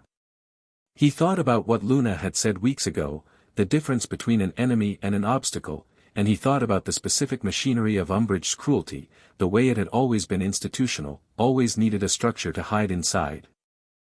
She had just watched the structure change. He turned to Fudge. "The document will be filed today," he said. "And I'd like an appointment with the Department of Magical Law Enforcement to discuss the attack on this building and its likely origin." He paused. "That's not a request, Minister. That's a direction." Fudge, who had spent the last 30 minutes looking like a man watching his own house be renovated around him in real time, nodded. "Of course," he said, with the tone of someone who has decided that compliance is significantly more comfortable than resistance. They came out of the ministry into the afternoon. The sky had turned. The held-breath quality of the morning had released into something fuller, clouds moving fast over London, the city's noise swelling back in, the ordinary inescapable human motion of a million people going about their days completely unaware that the legal structure governing a hidden part of their world had just been fundamentally rebuilt. The group gathered on the steps. Lady Selwyn had emerged from somewhere inside the ministry looking satisfied in the deep, unshowy way of a person who has watched a well-laid plan arrive. Augusta Longbottom, who had attended the session in the observers' gallery with the expression of someone who had come to evaluate and had left with a verdict, gave Neville a look that contained multitudes, most of them positive. Marchbank stopped beside Harry. She didn't say anything for a moment, just looked at the street. Then she said, the 3 members who were frightened rather than opposed. One of them changed their vote to yes in the chamber. The other 2 abstained rather than voting no. She paused. "You're welcome." "Thank you," Harry said, and meant it precisely. She walked away into the crowd. Draco appeared at Harry's shoulder. His expression had the particular quality of someone who has been operating at a high level of alertness for several hours and is now processing the outcome. "The attack on the ministry building," he said. 7 points. "That's not opportunistic. He planned that as a contingency against the vote passing." "I know," Harry said. "Which means he has significantly better intelligence than we assumed about the likely outcome." Draco was quiet for a moment. "Someone in the chamber is reporting to him directly." "Not Umbridge, she's a mechanism, not a spy. Someone with actual access." "Work on it," Harry said. Draco nodded and moved away, already thinking. Ron came down the ministry steps looking like someone who had just coordinated 7 simultaneous defensive responses and was experiencing the specific exhaustion that followed that kind of controlled urgency. "Rapid response teams reported no actual breach at any of the house locations," he said. "The attack on the ministry was the primary and the rest was distraction." He paused. "He wanted us responding to threats that weren't there while the real move happened here." "It almost worked," Harry said. "Almost," Ron said, with a flat emphasis that turned it into something else entirely. Luna was standing slightly to one side, looking up at the London sky with her usual quality of attending to something nobody else was tracking. "He's going to be angry," she said.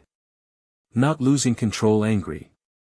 The specific anger that makes very intelligent people make the next mistake." She looked at Harry. "It'll come soon. Within the week." "What form?" Harry asked. She considered. "Something public. He's been invisible for too long and the ground has shifted too far. He'll want to remind people he exists." She tilted her head. "And he'll make it about you specifically. Not the houses, not the Wisengamot. You." Harry absorbed this. He looked at the street ahead, the ordinary London afternoon, the buses and pigeons and the bright indifferent life of the Muggle world running parallel to everything happening on the other side of its awareness. "Then we're ready for that too," he said. They went home to the castle. The journey felt different from 2 weeks ago, not longer or shorter, but weighted differently, the way the same road feels different when you know the destination. They apparat from the ministry's travel point and walked the 2 miles, as had become the custom, through the Highland afternoon. The castle came into view around the shoulder of the hill. The windows were lit. The raven was on the gate post, because the raven had apparently decided to be a permanent feature of the landscape. Harry walked through the gate, through the doors, through the entrance hall, and into the kitchen, and the castle settled around him like a hand settling into a well-fitted glove. That evening they ate together properly for the first time in 2 weeks, not a working meal, not a strategy session, just food and conversation and the specific ease that comes after something significant has been accomplished.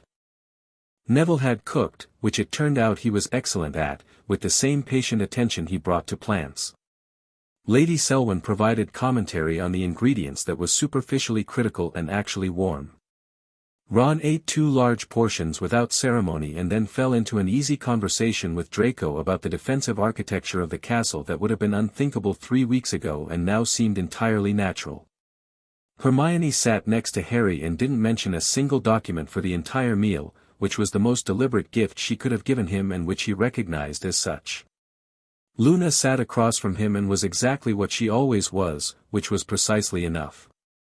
After dinner, as the evening settled and the fire built in the great hall's hearth, Harry took the letter from Merlin out of the satchel for the first time since the morning after Gringotts. He read it again. The greeting, the 3 words he'd now spoken on a hillside under a full moon in the presence of 7 magical peoples and a very old dragon. And the name, the magical signature that resonated with Dumbledore, the warning of the principal obstacle. He thought about Dumbledore's vote today. The abstention. The space he'd held, not blocking, not supporting, but present. Watching. The specific quality of a man stepping back from 60 years of centrality with something that wasn't quite grace and wasn't quite resignation but was something honest in between. Harry looked at the letter for a long moment. Then he folded it and put it back. He went to the fireplace in the great hall and threw in Floo powder and said Dumbledore's name. The old man's face appeared in the green flame, and he looked, surprised. Genuinely, briefly, the surprise of someone who had not predicted this contact. "Harry," he said. "I wanted to say thank you," Harry said. "For the abstention. I understand what that cost you." Dumbledore was quiet for a moment. "I voted my conscience," he said. "I know. That's what I'm thanking you for." Another pause. Longer. "What do you need from me?" Dumbledore asked, and there was something different in the question, the absence of something that had always been there before, the remove, the management, the angle. He was asking plainly. "I need you to keep Hogwarts stable," Harry said. "Whatever happens with Voldemort in the next few months, the school needs to function. The students need to be safe." He held the older man's eyes through the fire. "That's your domain. I'm not trying to take it." Dumbledore looked at him for a long time. "You know," he said, slowly, "I had a conversation with Merlin's portrait once. There's one, in a private gallery at the ministry, not widely known. He was very old paint, largely incoherent. But he said one thing clearly." He paused. "He said the Emperor's greatest power is not the authority to command but the clarity to know what not to command." "That's good advice," Harry said. He was occasionally brilliant, Dumbledore said, with something that was almost humor. "Good night, Harry." "Good night," Harry said. The fire went back to orange. Harry sat back in the chair. Neville appeared in the doorway, saw that the Floo call was finished, and came in. He settled into the other chair by the fire with the ease of someone who has found his place in a room. "Dumbledore?" "Yes." Neville nodded slowly. "How'd it go?" "Well," Harry said. "I think we've come to an arrangement." They sat in easy silence for a while, the fire between them, the castle around them, the Highland night outside enormous and cold and clear. "What happens tomorrow?" Neville asked. "Tomorrow the reconstitution document gets officially registered. The Wisengamot notices go out to all House Lords. The Ministry integration begins, Hermione's leading that, and she already has a 12-week implementation schedule that is frankly terrifying in its detail." Harry turned the Emery's ring on his finger. "The Avery contest gets its formal venue. Voldemort makes his next move. We deal with it. And the day after that?" Harry looked at him. "The same," he said. "That's what governing is. You do the next thing that needs doing, and then the next one." He paused. "But we've got a table full of people who are good at their specific next thing, and a castle that's been waiting 1,000 years to be used properly, and a legal foundation that nobody can pull out from under us." He looked at the fire. "We're in a better position than we were 2 weeks ago." "Significantly better," Neville agreed. "Get some sleep," Harry said. "Big week." Neville laughed, genuinely, warmly, and stood. "Every week is apparently a big week now." "Occupational hazard," Harry said. He stayed by the fire alone for a while after Neville went upstairs. The great hall was quiet around him, the stones warm, the high ceiling lost in shadow. He could hear, faintly, the sounds of the castle settling into night, the last movements, doors closing, voices going quiet one by one. He thought about what came next. Not tactically, he'd done enough of that today. He thought about it in the way you think about a horizon, the way it pulls at something in you not because of what you can see but because of what's there that you can't see yet. Voldemort was going to move. He'd been too contained, too strategic, too much himself to stay quiet after today. The public demonstration Luna had predicted was coming, and it would be aimed at Harry's credibility, his authority, the specific question that was still alive in the wizarding world: can this actually hold?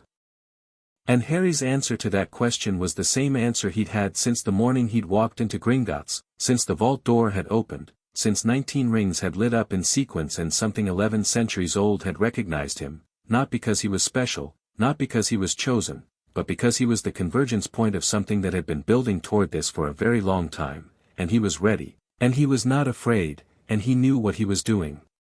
He reached into the satchel one more time. Not for the letter this time. He had one more thing in there he'd been carrying since Gringotts, a small, folded piece of parchment, cream-colored, worn at the folds from handling, that he'd found in the very bottom of the vault's document collection. He opened it. One line. Not a letter this time, not a formal document. A note, in handwriting that was different from Merlin's but carried the same quality of age and weight. For when you've done the first part and are sitting with what comes next, the magic doesn't need you to be everything. It needs you to be entirely what you are. No signature. Just the words. Harry looked at them for a long moment. He thought about the cupboard under the stairs, and the first letter from Hogwarts, and a kid on a broom who'd caught a snitch without knowing what it was. He thought about all the things he'd been afraid of over the years and how every single one of them had turned out to be something he could meet directly, if he met it as himself. He folded the note carefully. Put it in his shirt pocket, close. Outside the castle, the Highland night was enormous and still. The stars were out, all of them, the whole enormous canopy of them, the same stars that had been above this place when the first stones were raised in that oval on the hilltop 9 days ago, the same stars that had been above Britain for every century of every story that had led to this one. The 19th ring stone cycled through its colors and settled into that deep, combined blue.